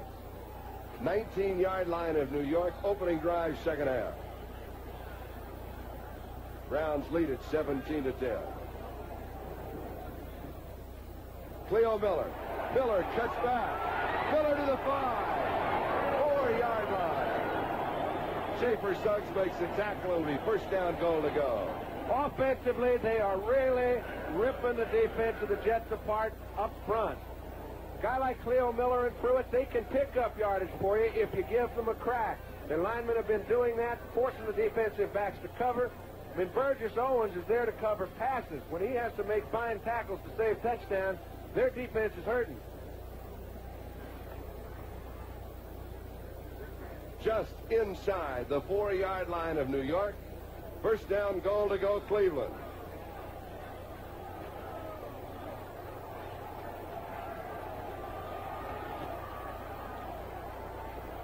Calvin Hill is back in the lineup. Fake to Hill. Sipe throws it up for grabs. Almost intercepted by Joe Klecko. Bob Martin had nobody covering him. Just as Sipe turned around, Martin was standing right in his face, and Brian made an error. He tried to get rid of the ball to keep from losing 8 or 9 yards, lose their opportunity for their drive-scoring touchdown. When he did so, he threw it right into the defense of the Jets. They let a big opportunity get away. You can see Martin just getting away from the center, who has to pull, trying to get a piece. Here is the almost interception by Klecko. Second down, goal to go. Rucker in motion. Miller. He may lose a yard on the play. It'll be third down, goal to go. Bob Martin, very heady linebacker for the Jets. And Mark Merrill was there at the right time again. Well, the Cowboys continue to do it. They're tough. I tell you, both Pittsburgh and Dallas are playing real well at the right time. You like that matchup in the Super Bowl? Well, no, I'm not picking. There's too many cats still alive. 5-yard line, third down, goal to go. This is the 10th play of the drive. Sipe. It is there. I don't think he got it to him Out of bounds, out of the edge of the end zone. Dave Logan could not pull it in. There was a flag drop back at the 13-yard line. And Logan has yet to come out of the snowbank. Hey, it's very icy up there. If it was soft, you could have lost him. The pass is incomplete. We'll go back to the flag. You know, even though the pass did go incomplete, it amazes me how receivers keep their attention on the ball as long as they do with the debris that surrounds the end zones in a lot of these parks. They come down hitting head first, all different kind of ways, but usually with the ball. Holding against Cleveland, it is refused. Cockcroft is in, field goal attempt. Cockcroft in this ball game, from 39 yards out, had it blocked. 26 yards away, he made it. This will be an attempt of 22 yards. Logan to hold.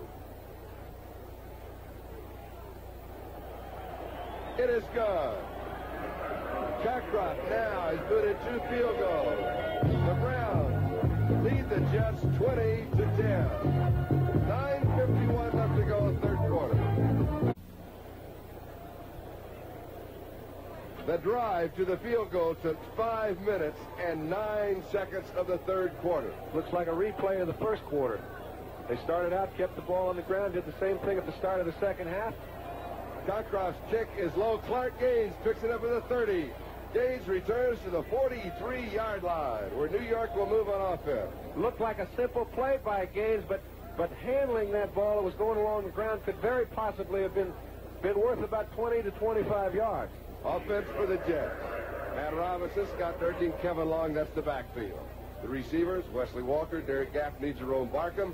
Offensive line, Chris Ward, Randy Rasmussen, Joe Fields, Dan Alexander, and Marvin Powell. First down, Jets, their own 43-yard line. They're down by 10 points.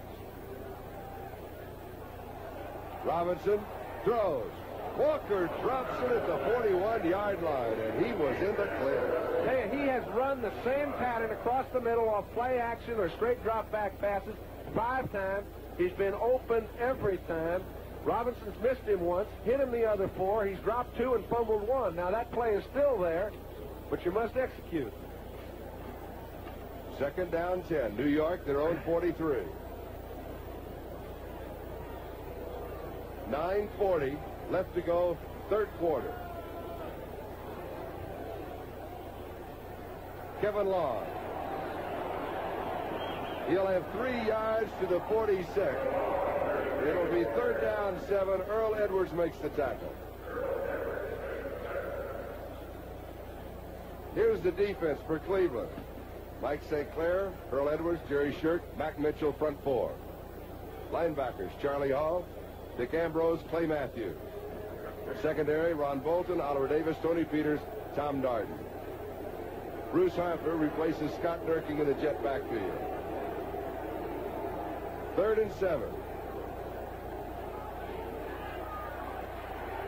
Robinson. Intercepted. Oliver Davis. We had to wait as he juggled it and juggled it and juggled it one more time. Gaffney was the intended receiver. But he finally came down with it, and again, it was an execution problem. They're not quite together when it comes to executing. Gaffney was there. He overthrew him a little bit. We mentioned execution problems. Clay Matthews is into his drop. Derek Gaffney makes a fine break, gets right in behind Matthews. Robinson lets go of the ball at just the proper time, but the wrong jersey.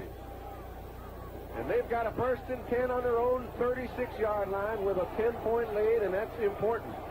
3 interceptions and a fumble recovery for the Cleveland defense. Browns with a 1st down, their own 36. They lead 20-10. Cleo Miller. He'll get a couple of yards. It'll be 2nd down 8. Abdul Salam, who's back in the ball game, and Joe Klecko make the tackle. The Jet defense, 1 interception, 1 fumble recovery. Turnovers are 4-2 in favor of Cleveland. 8:35, time remaining, 3rd quarter. This is Charlie Jones, John Brodie. For those of you watching the New England game, welcome to our telecast. Understand there are some technical problems. We'll be updating you here. Cleveland leading the New York Jets 20-10. 8:15 time remaining. We're in the 3rd quarter. Browns have the ball. 2nd and 8, their own 38-yard line. Brian Sipe to throw. Pass is low. It'll be incomplete. Bring it back to the 38-yard line. It'll be 3rd down and 8. Dave Logan, the intended receiver. John, 1st quarter, to update those watching the other ball game, dominated with the Cleveland Browns. 2nd quarter, Jets got back in the ball game. Cleveland led at halftime 17-10, but the Browns started all again beginning of the 2nd half with ball control. And they haven't been able to run the ball as effectively as they did in the 1st quarter, but still effective enough to put 3 points on the board. Brian Sipe has just come off with a play-action pass. He has people open when he's in a position to call those type passes. This is not one of those situations. 3rd down and 8. Keith Wright replaces Dave Logan as a wide receiver. Greg Pruitt slips. Extra burst of speed. Has the 1st down, but fumbles. Jets come up with a football. I was not in a position to see it, but Greg Pruitt made a fine move. Got a bad break that time, actually, because when you get hit that close to the sideline, the ball generally pops out of bounds. I'll be looking at it for the 1st time, just as some of you, but watch Joe Klecko. And look at the people he has in front of him. Makes a good cut, goes to the outside, got about 3 yards left before the sideline enters into play. The ball stays there. Good break for the Jets. Jets have the football. We'll be back in a moment. Joe Klecko with a fumble recovery early in the ball game. He blocked the field goal attempt by Don Cockroft. Jets have the ball, their own 49-yard line. Robinson has completed 8 of 19, but he has been intercepted 3 times. Pass is complete, 35-yard line of Cleveland to the rookie Derek Gaffney. Plenty of time for Robinson to allow Gaffney to get down there and make a good break behind the linebackers. Robinson puts the ball where it should be thrown. Gaffney knows there's a problem behind him and gets downward safe. And again, for those of you watching the Buffalo-New England game, as soon as we work out the technical problems, we'll be switching that part of the network back to that ball game. Robinson drops it over the middle, incomplete. He was going to Jerome Barkham, the tight end. It was a play-action situation, 1st and 10. Clarence Scott had very good coverage on Barkham. They've watched him a lot more closely today than I anticipated, Charlie. We haven't seen him a big part of the offense as he has been in the past 4 or 5 weeks. Now, you mentioned at the top of the telecast that what makes Wesley Walker so great is Derek Gaffney and Jerome Barkham. And who do you select if you're going to put in double coverage? Whoever I can find open, and it's going to vary throughout the game. Gaffney, 3 receptions, 39 yards thus far in the ballgame. Robinson, he is clotheslined, and a flag goes down. 2 flags go down. Kevin Long goes out of bounds with the football, and Robinson was really clothesline. Yeah, well, I'll tell you what happened. Earl Edwards had excellent surge. When you're trying to get a quarterback, you're trying to get any piece you can. You're about a foot taller than the man.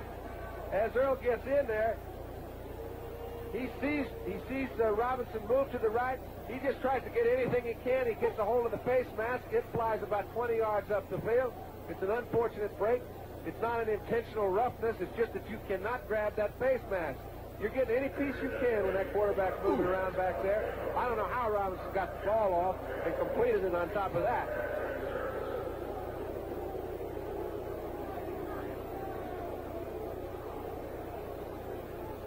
With the penalty, the ball goes inside the 13. Here's the call from the referee, Red Casher. Personal foul, face mask, number 66, before the pass, first down.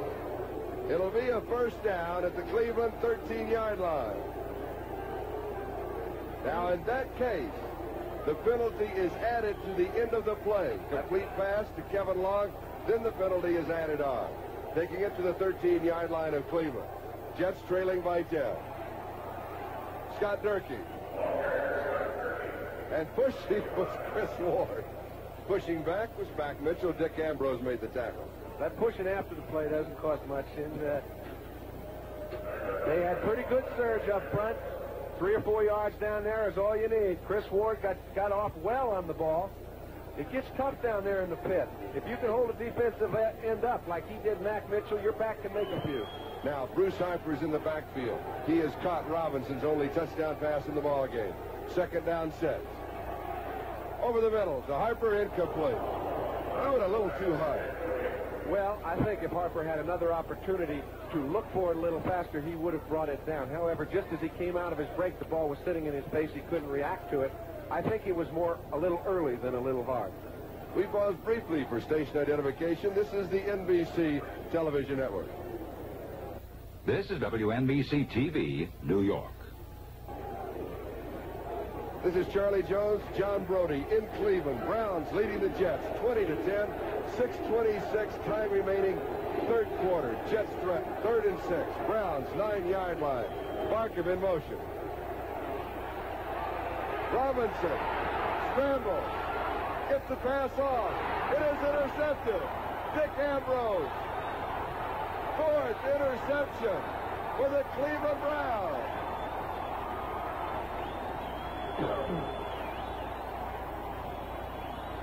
Costly play. Well, it's a costly play. Robinson got a lot of pressure just as the ball, as he was trying to throw originally. As he got out, he made the mistake that most young quarterbacks make. He knows it's a big situation. He's trying to make a big play out of a bad situation. You see 2 receivers running into the same area. Robinson really doesn't have anyone intended. He's trying to get rid of the ball, save a loss, kick a field goal. Ambrose comes up with an interception. Gaffney brings him down after a long return. 38 yards on the return. Cleveland has a first down. On their own 42-yard line, they lead by 10 points. 20-10, just over 6 minutes left to go, third quarter. Greg Pruitt.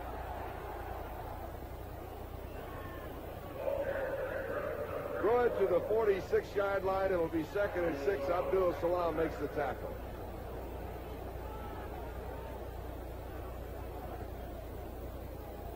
Second half of the doubleheader this afternoon. It is excellent on NBC. Most of the nation will be watching the Oakland-Miami game. Now, those of you earlier watching the New England-Buffalo game, we're sorry. We're still working on this technical problem. To get cleared up, we'll be switching it back. Otherwise, stay here with us. By the way, it is still cold. Minus 10 degrees wind chill factor.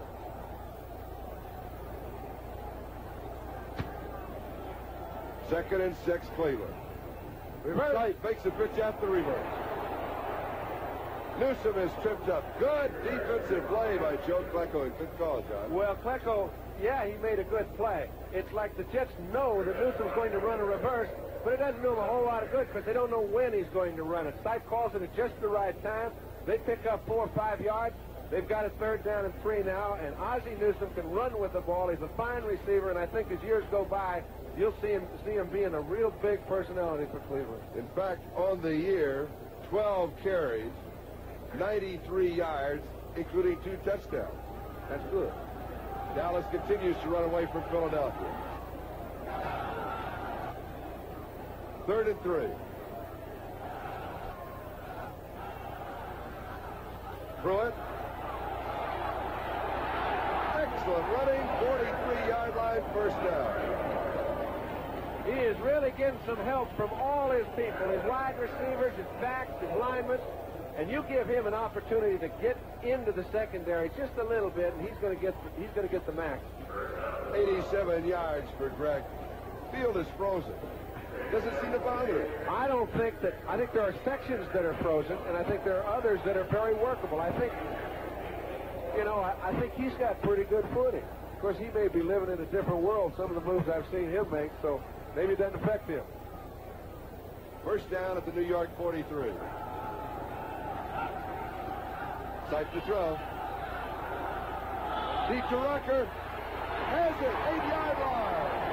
Down at the 6-yard line. Play action on a first down. And Rucker made one of the hardest catches to make. By the time you saw it on your screen, it was very easy to see. And it looked like an easy catch, but Sipe was actually throwing the ball down the field. Rucker was looking toward the middle. He went over his right shoulder. He turned all the way around and made it look like an easy catch. Rucker, 4th reception, 75 yards. Well, if we have this one, Kenny Edmondson, if you pick this up, he's our producer. You'll be able to see here. Okay, now you see Rucker come out of that pivot, and that is a hard catch because you're turning away from where the ball's coming from. He puts him in great position. Kenny and John Gonzalez, our director. Don't worry about that score. We've got a big one here. Calvin Hill, jacked at the 5-yard line. We'll be updating those scores in a moment, but right now, this could be the ball game in a playoff spot. You know, it is important, New England getting beat 17-7 by Buffalo, but this position right now is the biggest goal line stand that New York has had all year. They've worked their tails off to get in a position where late in the season they have a chance. Now they're in a situation where 2 of their top linebackers are hurt. Salam has had his bell rung, and they really have to suck it up. Here's an update on the Buffalo-New England score in 3rd quarter. Here it is, 2nd down, goal to go. Calvin Hill, Miller with a block. Hill cuts behind him, back pedals to about the 3, maybe the 2. See, they can give up 3. That keeps them within 2 touchdowns. If they give up 6, they've got to make 2 touchdowns and a field goal. That really makes it tough. They'll spot it at the 2-yard line. 3rd down, goal to go. What do you like here? Well, I haven't been in their pregame strategy meetings, and I think I'll leave this problem up to Brian. I've looked to the bench for help in this situation before, but it never seems to be available. Calvin Hill has been the key man in this situation, number 35. Fake to Calvin. Oh, no. But a flag is down. No bootleg, John. There was nobody in the house anywhere near sight. I don't know what the call is, but it's a very important one. It is against the Jets. All right. We're talking, that's the sort of thing that you don't really plan. You go in the huddle and your tackle says, hey, they're in a goal line situation. You may have talked it over with Deacon. You may have talked it over with Shepard, who played the left side. He says, hey, now? The guy says, now. That's what you get when you're calling your own plays. That's the sort of information that I always thought separated the real fine quarterbacks from the also-rans. Brian's timing has been excellent in the last 4 games as to when to call what, and that was just another example. 26-10 Cleveland. Here's the extra point. 58 yards of the drive, 7 plays. Sipe's 3rd touchdown of the season. It is good. It is Cleveland 27, the New York Jets 10, with 1:18 left to go in the 3rd quarter. He was the only Jet fan in the stadium until we turned the camera around and 2 friends joined him. I tell you, that's a loyal pal when he comes all the way from New York to Cleveland to sit in -10. Darnell Powell, Bruce Harper, the deep backs, Cockcroft to kick off. Bruce Harper 9-yard line. 50, 20, 25. Returns to the 29-yard line where New York will move on offense. Randy Rich makes the tackle. John, update us on that New England Buffalo situation. Well, I'll tell you, this is an upset. New England is not out of it. They've come back from situations worse than that before. They've got a real tough one next week. Everybody knows that. They figure to win this week. They've got a little over a quarter to pick up a 10-point deficit. Terry Miller just ran it in from 31 yards, 17-7. Just over 5 minutes to go, third quarter, last scoring report we have on that ball game. Robinson. Pass is knocked away. Stripped beautifully. Barkham, the intended receiver. And Clarence Scott just stripped him. It'll be second down and 10. Thus far in the ball game, Cleveland has had the ball on offense almost 28 minutes. The Jets, 16 minutes. And it was pretty even starting the third quarter, Charlie. They have just dominated this period. Cleveland 27, the New York Jets 10. Just over a minute left in the third quarter. 5 men in the secondary as the linebacker comes out, second and 10. Robinson sends 5 on the pattern, and he is sacked by Jerry Sherman. Third sack of the ball game for the Cleveland Browns. Funny how the flow dictates a lot of the play. Cleveland's defensive front line is putting a lot more pressure on Robinson. The situation dictates he throws the ball. Shirk and Edwards are putting a lot of pressure up the middle. Back at the 21-yard line, it'll be third down and 19. And if you need 19 yards, you have to go to Wesley Walker. And the Cleveland Browns know that as well as anybody. Now, can they stop it?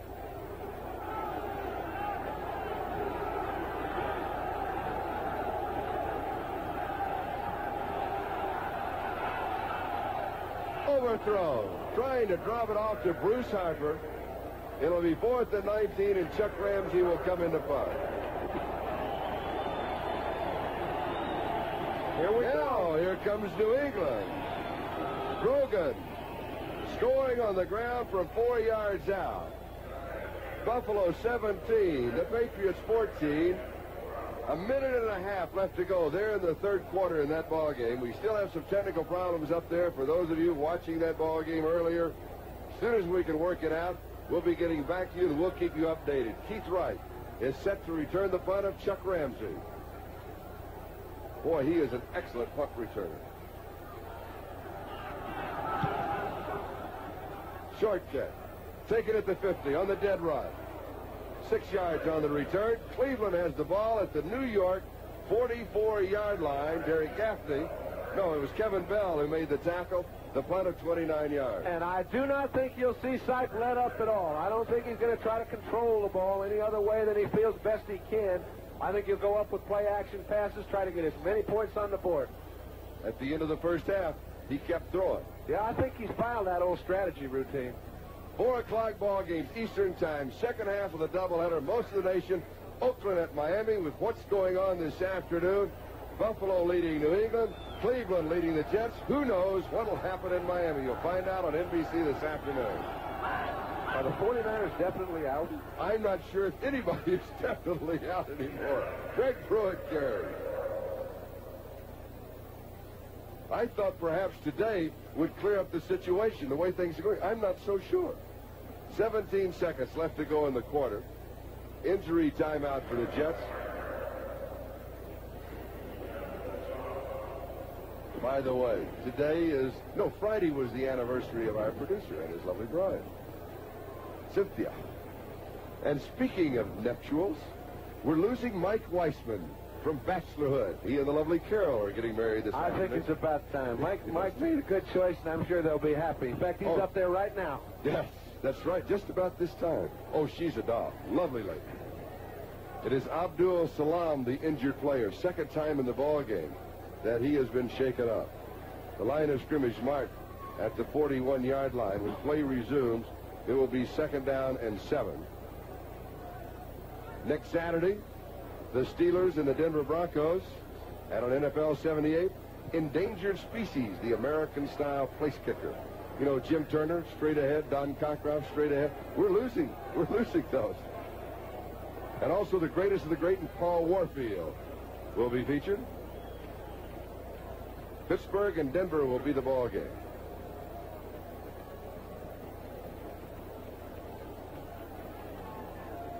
Joe Pellegrini replacing Abdul Salam, who's being assisted to the far side. And he got a pretty good lick when he got taken off early.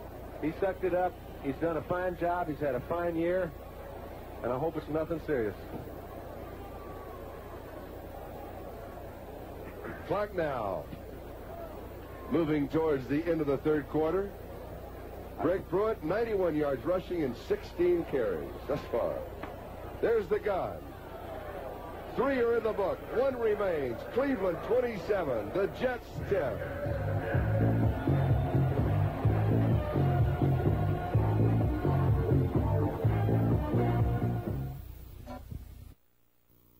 That one right quick, and in a moment I'll give you that address again. John? Well, that's Jim Schaffner talking it over with Sam Retigliano. Schaffner is the quarterback coach. I happened to play for him for 8 years. He was the biggest single help I had as a coach. And you know he's helped Brian Sipe. 2nd and 7, Cleo Miller, the ball carrier. 37-yard line, he picks up 4. It'll be 3rd down and 3. Bob Martin makes the tackle. Now, here is that address. Tax-deductible contribution. U.S. Olympics, Post Office Box 1980C, as in Charlie. Cathedral Station, Boston, Massachusetts. It is cold. 02118. 3rd down 3. Pruitt in motion. Screen to Pruitt. Shy of the first down. Gains a couple. Schaefer Suggs makes the tackle. You can hear the crowd saying, go, go, go. There's the third quarter statistics. Again, time of possession, the key stat. And they had a big edge in the third quarter. They had it over 10 minutes, I know. And here we go. They're going 4th and 1. 36,881 on hand. Wind chill factor still -10. That's the reason for the crowd being so sparse. 4th and 1. If they run, they'll go over the left side. Like I said, Calvin Hill goes to right side. Fumbles. Jets come up with a football. I thought they'd go behind Deacon and Shepard. They went to the other side, John. I have no criticism of the call, but the one big break that New York needs at this time is some sort of a turnover. They got the ball with good field position. There's still over 13 minutes to play in the game. They need 2 touchdowns and a field goal to tie. They've come from farther behind this year, and I think there's a good chance they might. We'll take a timeout. Cleveland leads it 27-10. Just a moment ago, Abdul Salam, knee injury. He has gone into the locker room. Jets have the ball on their own 36-yard line, 1st down. Trailing by 17 points. Robinson throws. Jerome Markham hangs on to the football close to the 1st down. Oliver Davis decked him. And boy, is that a tough situation to hang on to the football with. He's an outstanding tight end, but that is really putting him to the test. Oliver Davis had a deadbeat on him. And here we have another one that throws a few things into a turmoil. Yes. Minnesota lost yesterday. However, it looks like Green Bay is giving them another shot. Chicago just before the end of the first half, 7-0. That was Markham's first reception of the ball game. Robinson fires. On target, 38-yard line. Wesley Walker. Cleveland territory. Flag is down. Holding against New York, so bring it back. They need the kind of execution that they got from 2 of their players, but they don't need any breaks to go against them now if they're going to get back in the game. Regardless of the penalty, Wesley Walker made a very smart play. Twice earlier in the ball game, that same pattern was open. Started running with it before he brought it down. This time he made sure he got it and got to the ground quick. Holding number 79 on the offense. Holding on Marvin Powell. It'll be 2nd and 11. Back at the New York 35. Gaffney goes wide to the far side. Walker wide to the near side.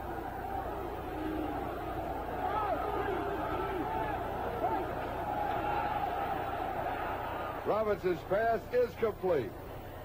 Near the 45-yard line as he goes to Scott Durking coming out of the backfield. Ron Bolton with a tackle. And Durking knew right where the first down was. He tried to bowl over the defender, but it's the sign of a good back. It's one thing to be able to catch the ball. It's another thing to know how many yards you need to get a first down, get your group back in the game. Buffalo 17, New England 14. That game now in the fourth quarter. We're in the fourth quarter, 12-10, time remaining. Cleveland leading the Jets 27-10. Robinson has completed 12 of 27, 130 yards. He has been intercepted 4 times. That's the bottom line. Should be a first down for Scott Durking.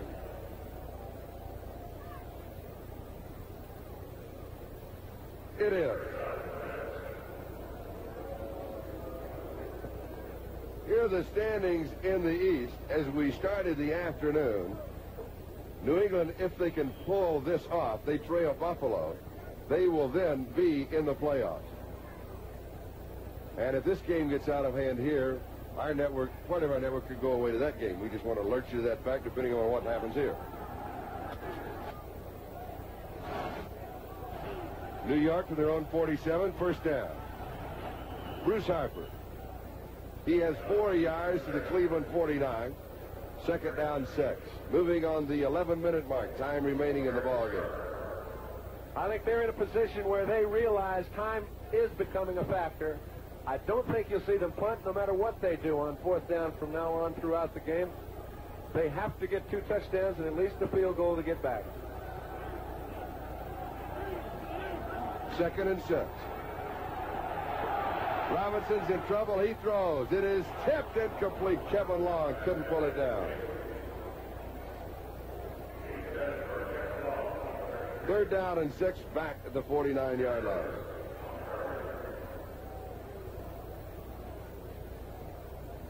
John, from a quarterback standpoint, do your hands get colder in a ball game like this? Can you keep them warm? Is it hard to have a touch or feel? I think while you're playing the ball game, sure, they're very cold, and the ball seems to be very hard. And there are some problems, but the situation is so important that it takes precedence. Third down, 6. Robinson barely gets it off. Pass is complete. Bruce Harper, first down. He's to the 30, 25, 20, 10. Inside the 5-yard line. Bruce Harper. That is some kind of play, both by Robinson, who was hit just as he threw the ball, and by Harper, who made about 30 extra yards on the play. Sees that guy can run. He's made 3 or 4 big runs on kickoff. Let's go back and take a look. Pretty good rush put on by the defensive front 4 of Cleveland.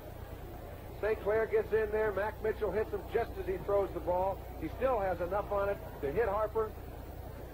And this is a pretty good move around Oliver Davis. Then he just outruns Clay Matthews, picks up a block from Wesley Walker, and turns it into an outstanding play, and they've got it on the 5.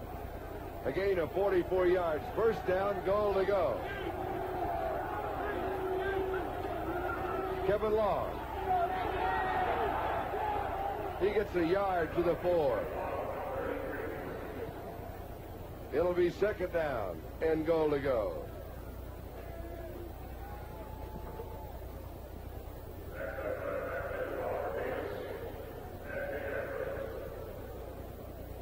Giants leading St. Louis 17-0. 7 minutes to go in the fourth quarter of that ball game.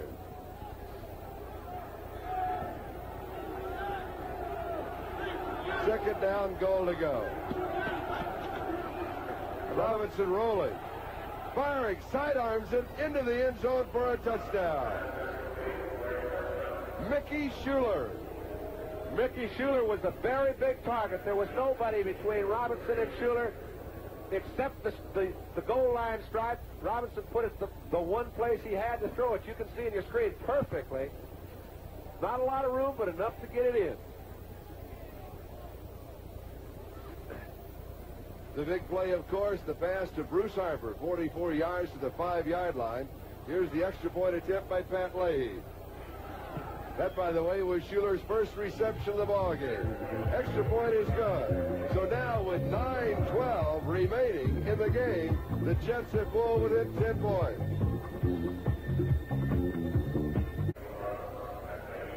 Charlie Jones, John Brodie, 9:12 left. The onside kick now?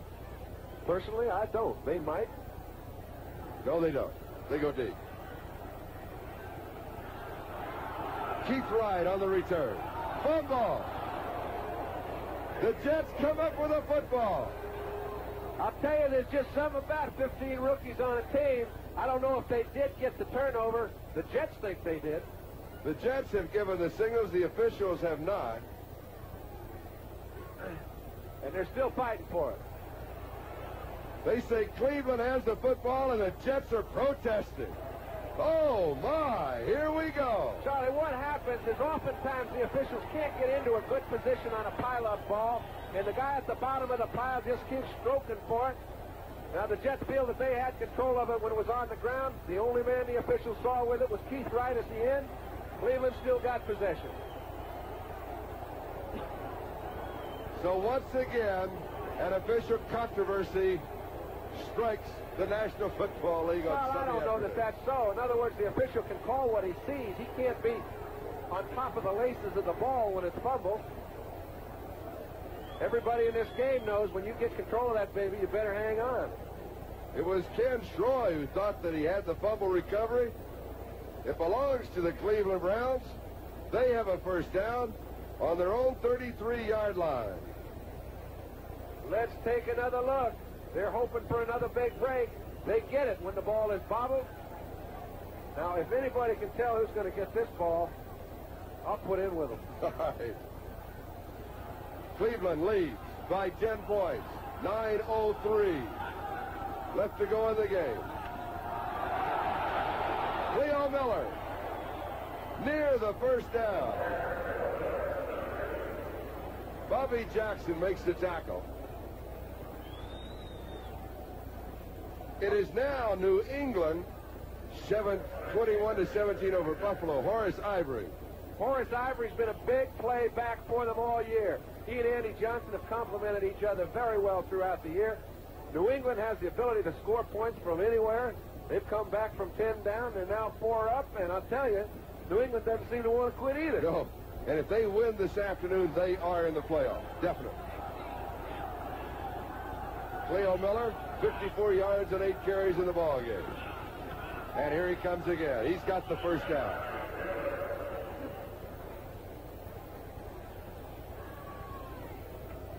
Now the Browns staying on the ground. Now they're using the clock. Well, they have to get a bit strategic at this time, all right?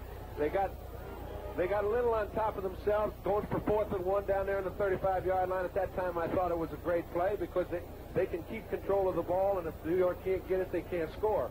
At this point, they got to play it just a little bit cagey, I do believe.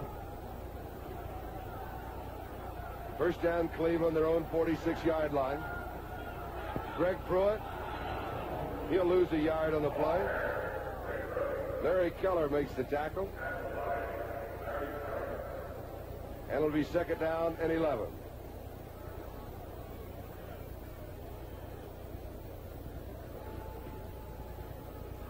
Okay, little pitch out. Greg Pruitt at his best. Cleo Miller's done an excellent job of blocking for him all day, and you see his guards have been pulling very well. He doesn't really get through. Larry Keller stops it up, contains the whole play before it gets started, and the pursuit picks it up. And Pruitt has 89 yards on the afternoon. Second and 11. 6:56 clock is moving. Time remaining in the game. Sipe to throw. Deep to Logan. Knocked away. Excellent defensive coverage. Burgess Owens and Ed Taylor. I believe it was Taylor who went over the back. You bet. And Logan had excellent attention on the ball, too, Charlie. Oftentimes you'll see a receiver get in between two defenders, and it's very hard to keep your attention on the ball. Sipe throws the ball about the only place it can be caught. Logan has to come up with a big one. But watch, after everyone's going down, now his eyes are on the ball, and he almost got it. Third down, 11. Dave Logan, in his third year out of Colorado, he's number 3 draft choice in 76.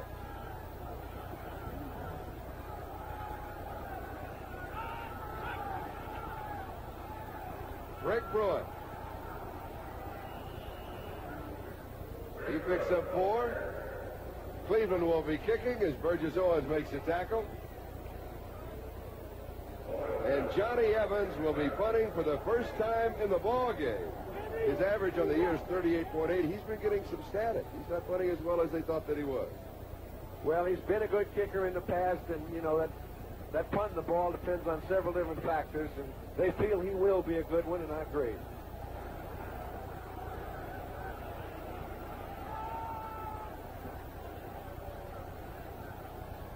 Good snap from Jerry Sullivan. He gets it up. It's a beauty. Harper from the 9-yard line. Bruce to the 15-20. Returns about the 24-yard line as Johnny Evans got off a super kick. On a cold afternoon, he sailed it 41 yards. We'll take a timeout. 5:55 remaining. 27-17. Cleveland leads it. 5 minutes, 55 seconds left to go in the ball game. Big one, Rose Bowl, the granddaddy of them all, USC. Another of my alma maters there in every bowl game against Michigan. You'll be there, John, on Rose Bowl Day with Kirk Gowdy and O.J. Simpson, I understand. Pass is complete, 40-yard line. 42-yard line for the Jets. Wesley Walker on the receiving end. Oliver Davis. And you saw the frustration on Tom Darden's reaction, throwing both hands in the air. That play has been open 6 or 7 times that they've called it today. He would like to play it tighter, but he knows, hey, folks, I better not mess around in there.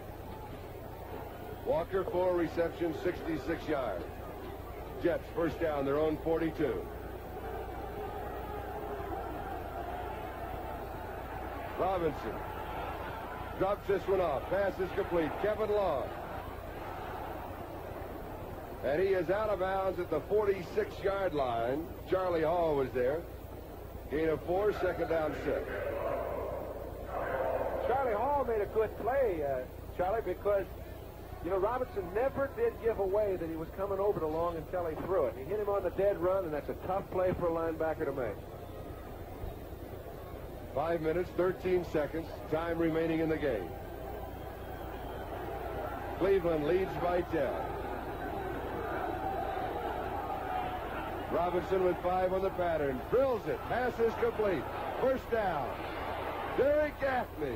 Gaffney to the 24-yard line. Oliver Davis makes a tackle. I'll tell you, Robinson throws the ball very well in between linebackers. His receivers seem to read where they're supposed to be well, too.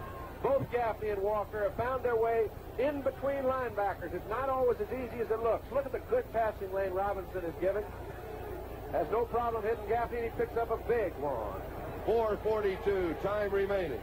Just inside the 25-yard line. High pass over the head of Gaffney. Now, was that intentional? Was he stopping the clock?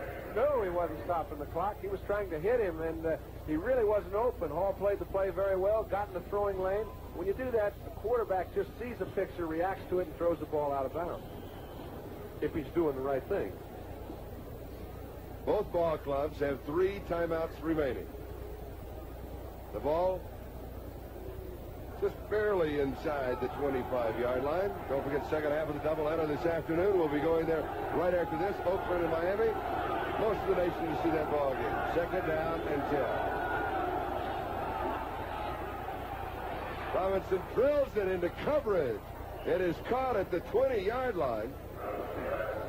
And that is Scott Durking. Clay Matthews was all over him at the 20. Right, but Robinson is a very accurate thrower with a strong arm, and you give him enough time, he can throw it in the only place that a receiver could catch it. Third down and 5. 20-yard line of Cleveland.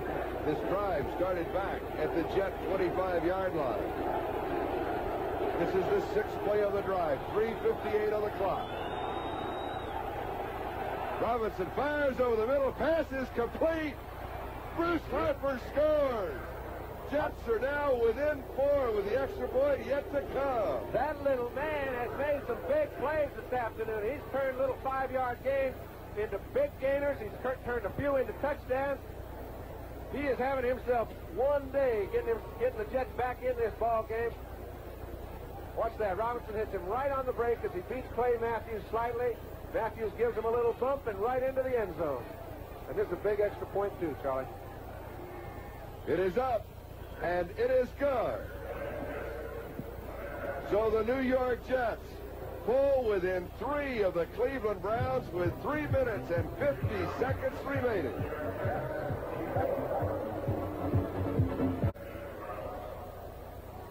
As we look to the Cleveland Browns, look at this. Here's an update. Buffalo back in front of New England by 3. You gotta predict this is the way it's going to be. Joe Ferguson, a fine quarterback, hasn't been able to get his own group into playoffs. And it's an onside kick, and New York Jets have got the ball. It goes the required 10 yards, and Ken Troy comes up with a football.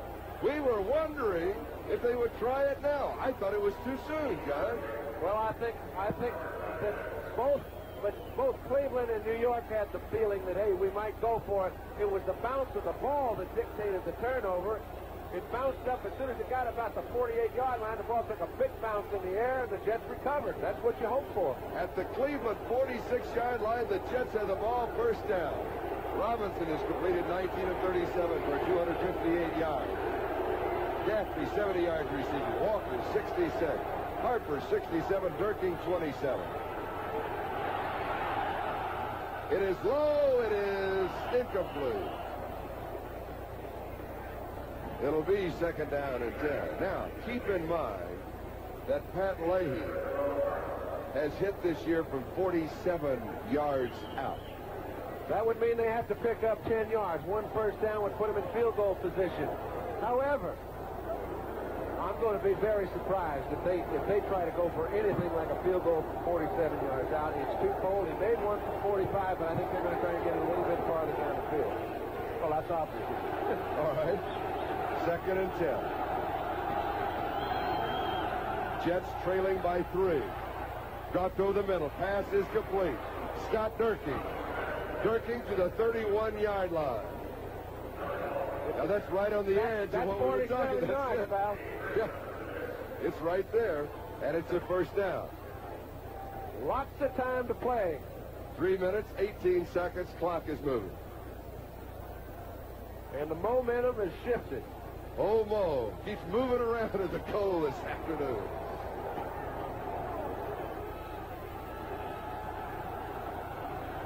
Robinson fired on target. It is then dropped. They will rule it incomplete.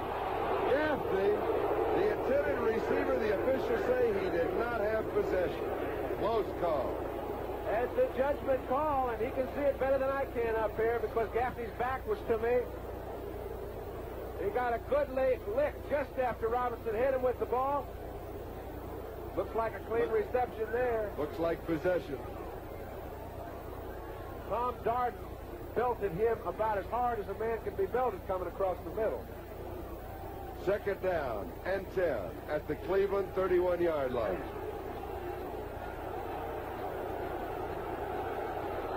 Robinson has also been intercepted 4 times. Second and 10. Flags are down. Gaffney out of bounds.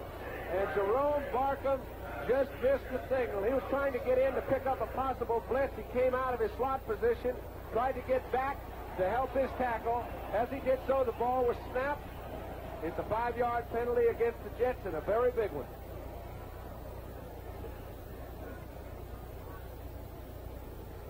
.252 left to go.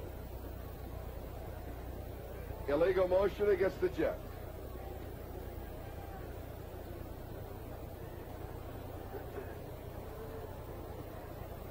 They'll take the penalty. Back to the 36-yard line. Illegal motion, number 81 on the offense. They called it on Gaffney. Well, I just misread the number. Yeah. It was still a man from the slot position trying to get in and help pick up. Or maybe they misread the number. I'll go with you, John. It doesn't matter. They're 5 yards farther back, and that does. 2nd and 15.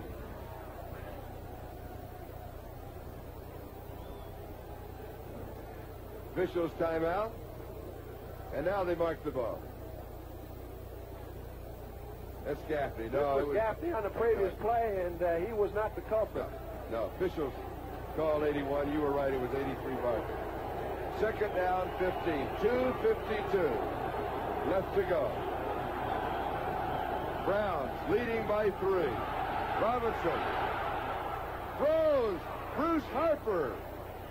He has been everywhere. Clay Matthews stops him. I'll tell you, Clay Matthews has fine physical ability, but him and a Bruce Harper one-on-one, like they've been in a position of having to do several times today. They've got to cover their wide receivers and their tight ends. Their backs are having a good day on the linebackers. Matt Robinson waits as long as he can, comes to Harper, and he picks up a gigantic 12, 14 yards. It's now 3rd and 1. At the 22-yard line, Harper, 4 receptions, 81 yards. Well within field goal range of Pat Leahy. 2:46 remaining in the game. Robinson throws. It is incomplete. Walker could not pull it down. I think one thing's clear, Charlie. The Jets are not going for the tie right yet. 3rd down and 1 yard to go. They were trying to pick up the cheese. Here's Pat Leahy. Leahy is 1 for 1 in this ball game, hitting from 45 yards out. This is for a tie at the 2:41 mark. Okay, I'll tell you, it's not second-guessing, but I'll give you a little piece of viewpoint. I would have gone for a 1st down on the ground. The reason why, even if they kick a field goal, Cleveland's got 2:41 left to score. 39 yards away. It is good, and we are tied. Pat Leahy from 39 yards out, 27-27. Okay, now, Dees, you better hang in there. You gave them a chance to get back in the game. They took advantage of it. You definitely have momentum going your way, but there's a whole lot of football left with 2:36. There is the tie.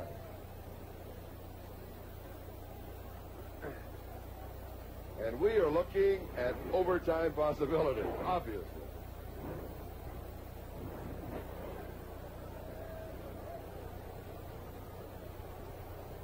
Do you onside kick now? No. I don't know. We said that the last time. I'll tell you, I think they're going to go down there and put their defense to the test. Don't forget the 4 o'clock ball games. Kansas City at Denver, Houston, New Orleans, Seattle, San Diego, Oakland at Miami. Oakland, Miami, the big one, but all 3 of the other games loom just as large as we try and straighten out the wild card situation, because almost everybody's involved.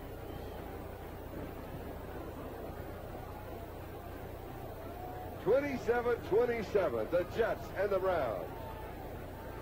Funny how it all turned around after that 4th and 1 yard to go break with about 11 minutes to go in the 4th quarter. Leahy kicks it off. Goes out of bounds. That'll be 5 yards, and you'll bring it back. Going into the 4th quarter, Cleveland led 27-10. And now it is 27-27. And Leahy's explaining what happened on the kickoff. It went out of bounds, Coach. That's what it did. He shanked it. It was not an intended onside. I know that. He has hit 3 or 2 very timely field goals today. Larry Collins and Keith Wright are the 2 deep backs on the return. That is now a final. The Giants defeat St. Louis 17-0.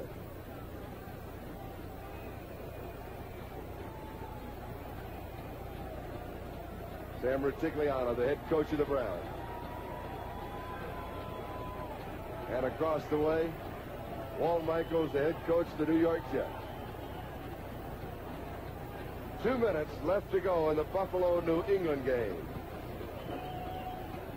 Buffalo has just recovered a New England fumble. Boy, what a season this has been. Picked up at the 17 by Keith Wright. To the 20. Fumble. Jets have the ball. They will score. No. He did not score, but what a saving tackle. Darnell Powell. Oh, boy. I mean, when you're supposed to win, I guess things are just destined to go that way.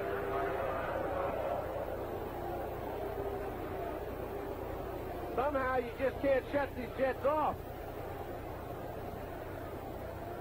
They have fought back from adversity all season long. Now they have the ball at the 8-yard line of Cleveland. Darnell Powell picked off the fumble in the air. I thought he would score. Well, he would have. Had there not been a great saving tackle, I didn't get a chance to see the number of the men on the special teams who got him. We'll come back to that. We'll save it. Here's Kevin Long. Oh. He gets a couple of the sacks. Now we'll go back to the replay. Earl Edwards made a big stop. Let's take another look. All right. Keith Wright trying to make a big play for his own group. The ball goes over to Powell.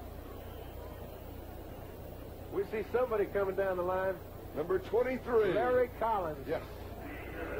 Now the 2-minute warning will be given to both ball clubs. That's when it bounces just the right way if you have a white jersey. 27-27. Second and goal for the Jets. This is Charlie Jones, John Brodie. Turnovers are even. Score is even. But the Jets have the ball. Second and goal at the 6-yard line.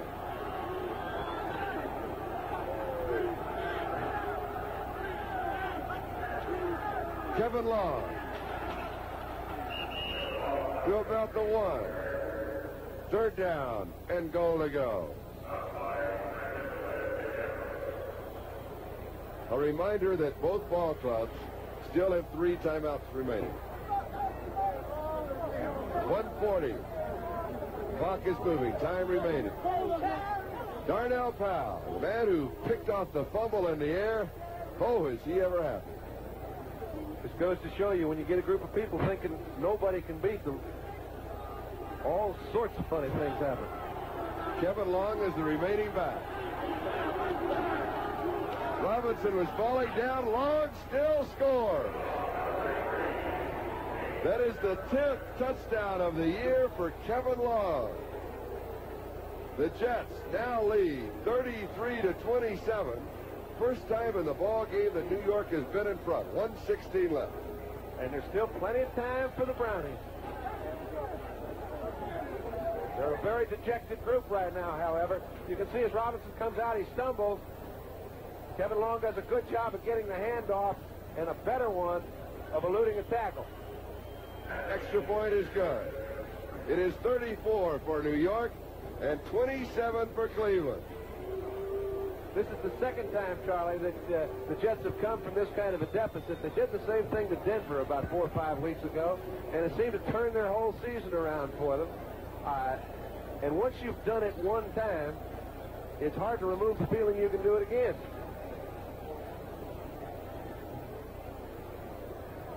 And don't forget NFL football next Saturday. We'll start it off 3:30 Eastern time with NFL 78, Endangered Species and the Greatest of the Great with Paul Warfield, followed by the Pittsburgh Steelers and the Denver Broncos. And don't forget at 4 o'clock this afternoon, the second half of the doubleheader here on NBC.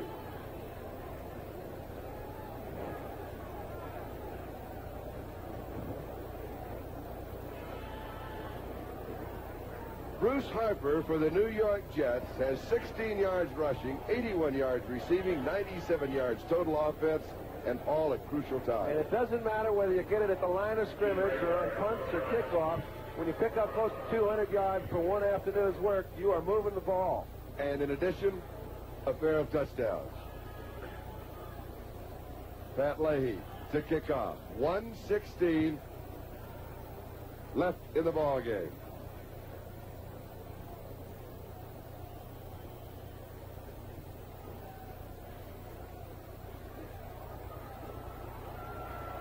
Larry Collins on the return. Collins to the 27-yard line. So Cleveland will now go to work from their own 27-yard line. First down, 73 yards away from a touchdown that they must have to tie to take us into overtime. It is now 24-23, scored on a safety. Buffalo took it voluntarily. Rusty Jackson ran out of the end zone. 1:48 left to go in that ball game. Brian Sipe goes to work. Far side. Pass to Dave Logan. No, it's to Calvin Hill. Excuse me, number 35, coming out of the backfield. Bob Martin was there for the defense. Officials will spot the ball. 34-yard line. Second down and 3. 49 seconds remaining. Sipe throws. This one is to Greg Pruitt. He comes out of bounds. That stops the clock. 42 seconds. Now remember, Cleveland has 3 timeouts remaining. John Brodie has left the booth. He's working his way down to the field. We have an interview possibility. Officials spot the ball at the Cleveland 38-yard line. First down. Next Sunday, the Jets will be home at Shea Stadium. They will be hosting the Dallas Cowboys. Cleveland will be at Cincinnati. Quick reminder, today's telecast was produced by Kenneth Edmondson, directed by John Gonzalez. Arnold Rand, our technical director. John Filippelli, our associate director. Pass is over the head of Calvin Hill. It'll be second down and 10. Bob Martin had the coverage. 37 seconds left in the ball game. So we will try and update you on everything during the last 37 seconds and Cleveland timeouts, because as soon as the game is over, we'll be leaving you very quickly. Brian Sipe has completed 17 of 29 for 220 yards. The New York Jets, trailing throughout the afternoon, turn it around in the fourth quarter. Sipe goes deep. It is there, 44-yard line of New York to Dave Logan. And now Cleveland will take a timeout. It will be a first down for Cleveland at just inside the Jet 45-yard line. Bobby Jackson makes the tackle. A pickup of 19 yards on the play. And we have 29 seconds left to go in the ball game. Pittsburgh, as you know, has won the Central Division. New England playing Buffalo. If they finally win that ball game that is ever so close this afternoon, they will clinch the division. Denver playing Kansas City. If they win, they can clinch the division. Houston at New Orleans, Miami hosting Oakland. They must win the next 2. The Jets, Cleveland, Seattle, San Diego, and Oakland all in the picture. A loss here by Cleveland could take the Browns out of playoff contention. The Jets still hang on the edge of the playoff picture. Brian Sipe from San Diego State, number 3 passer. In the AFC this afternoon, becoming the 6th Cleveland quarterback to join the 7,000-yard club. 29 seconds left. Sam Rutigliano, the rookie head coach of the Browns, pacing the sideline.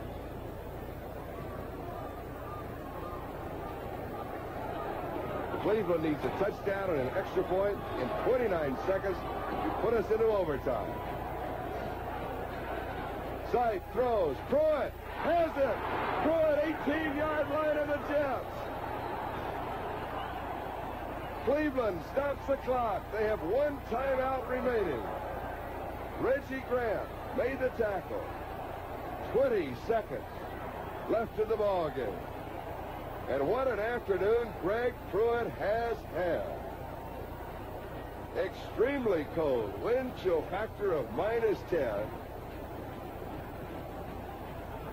Pruitt, 5 receptions, 66 yards. 18 carries, 94 yards rushing.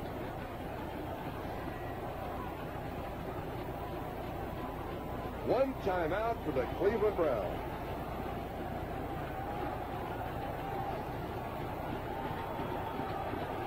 The crowd A little on the sparse side this afternoon, just over 38,000 due to the inclement weather.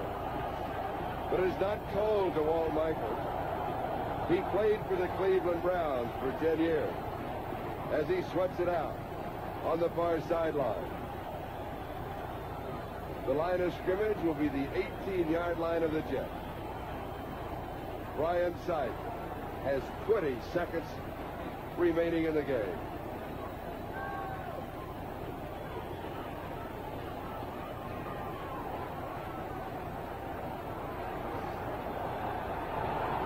Rucker wide to the far side.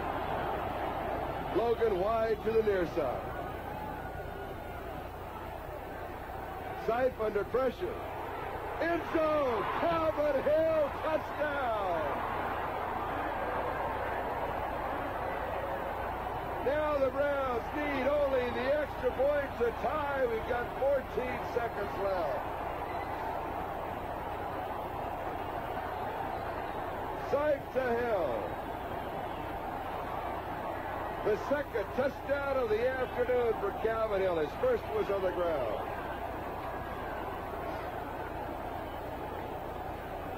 73 yards in 5 plays.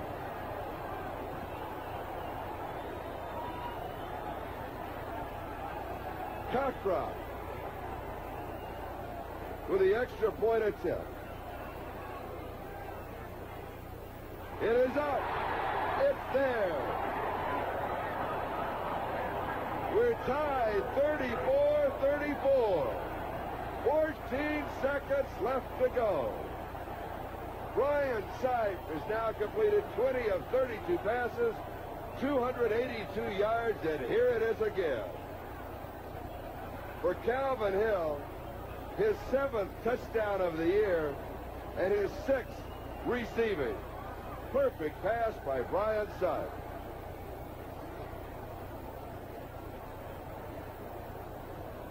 Cleveland 34 and the Jets 34.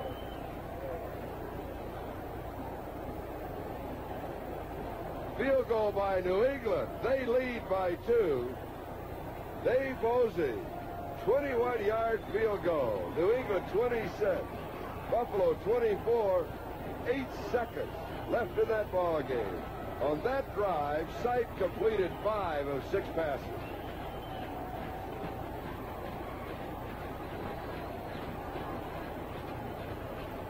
(34-34) with 14 seconds left to go.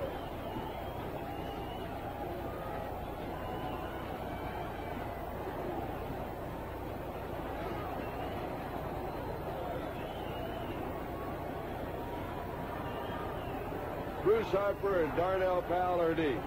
Don Cockcroft, who tied it up with the extra point, kicks off. Mickey Schuler. Schuler goes out of bounds with 10 seconds left in the game. Tom London, the free agent from North Carolina State, was chasing him. And John Hey, John, welcome back. How was it on the sideline? What did we say? It's 1:16 left? Yes. All right, both teams have thrown the ball all over the field. If you think you can get back in a football game, you can. It's one of the most unreal football games I've ever seen, pal. Jets ball their own 43-yard line.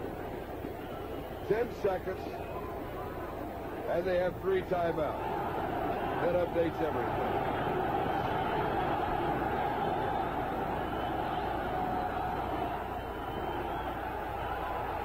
Robinson drops it off.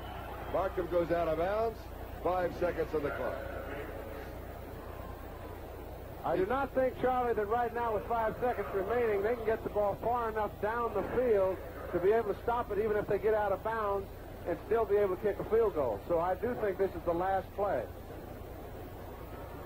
So you just go long, you throw it up for grabs, and hope that something happens down around the goal line. I think that's their best shot. Gaffney is wide to the near side. Wesley Walker wide to the far side.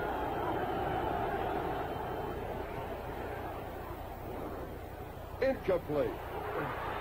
It is incomplete at the 36-yard line. 1 second left in the fourth quarter. Markham, the intended receiver.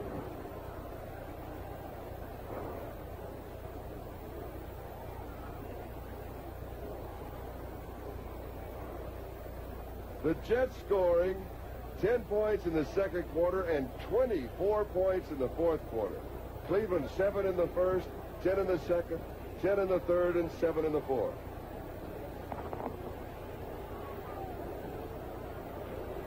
Robinson hitting 22 of 44 passes for 289 yards in the ballgame. Third down, last play of the fourth quarter. They run a draw. Bruce Harper. Harper to the 20-yard line. What a ball game he has had. He almost broke it on the last play of the fourth quarter. And now we're getting ready to have another game.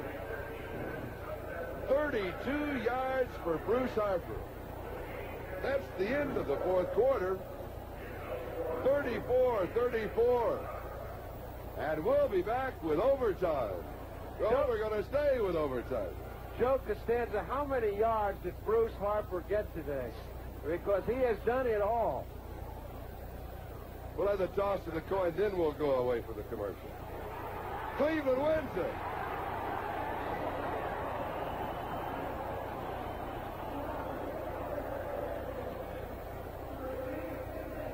Cleveland wins it, they'll receive.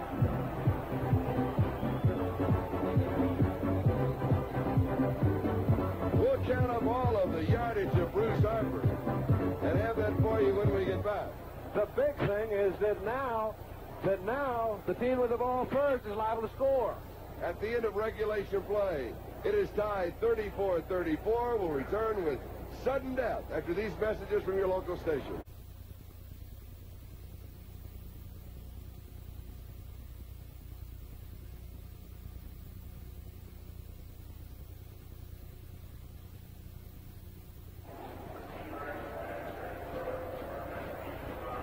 This is Charlie Jones, John Brodie.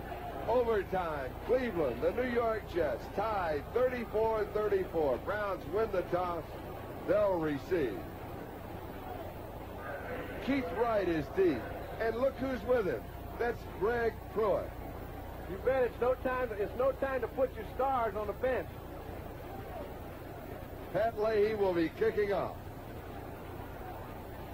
Quick update on Bruce Harper, the Jets.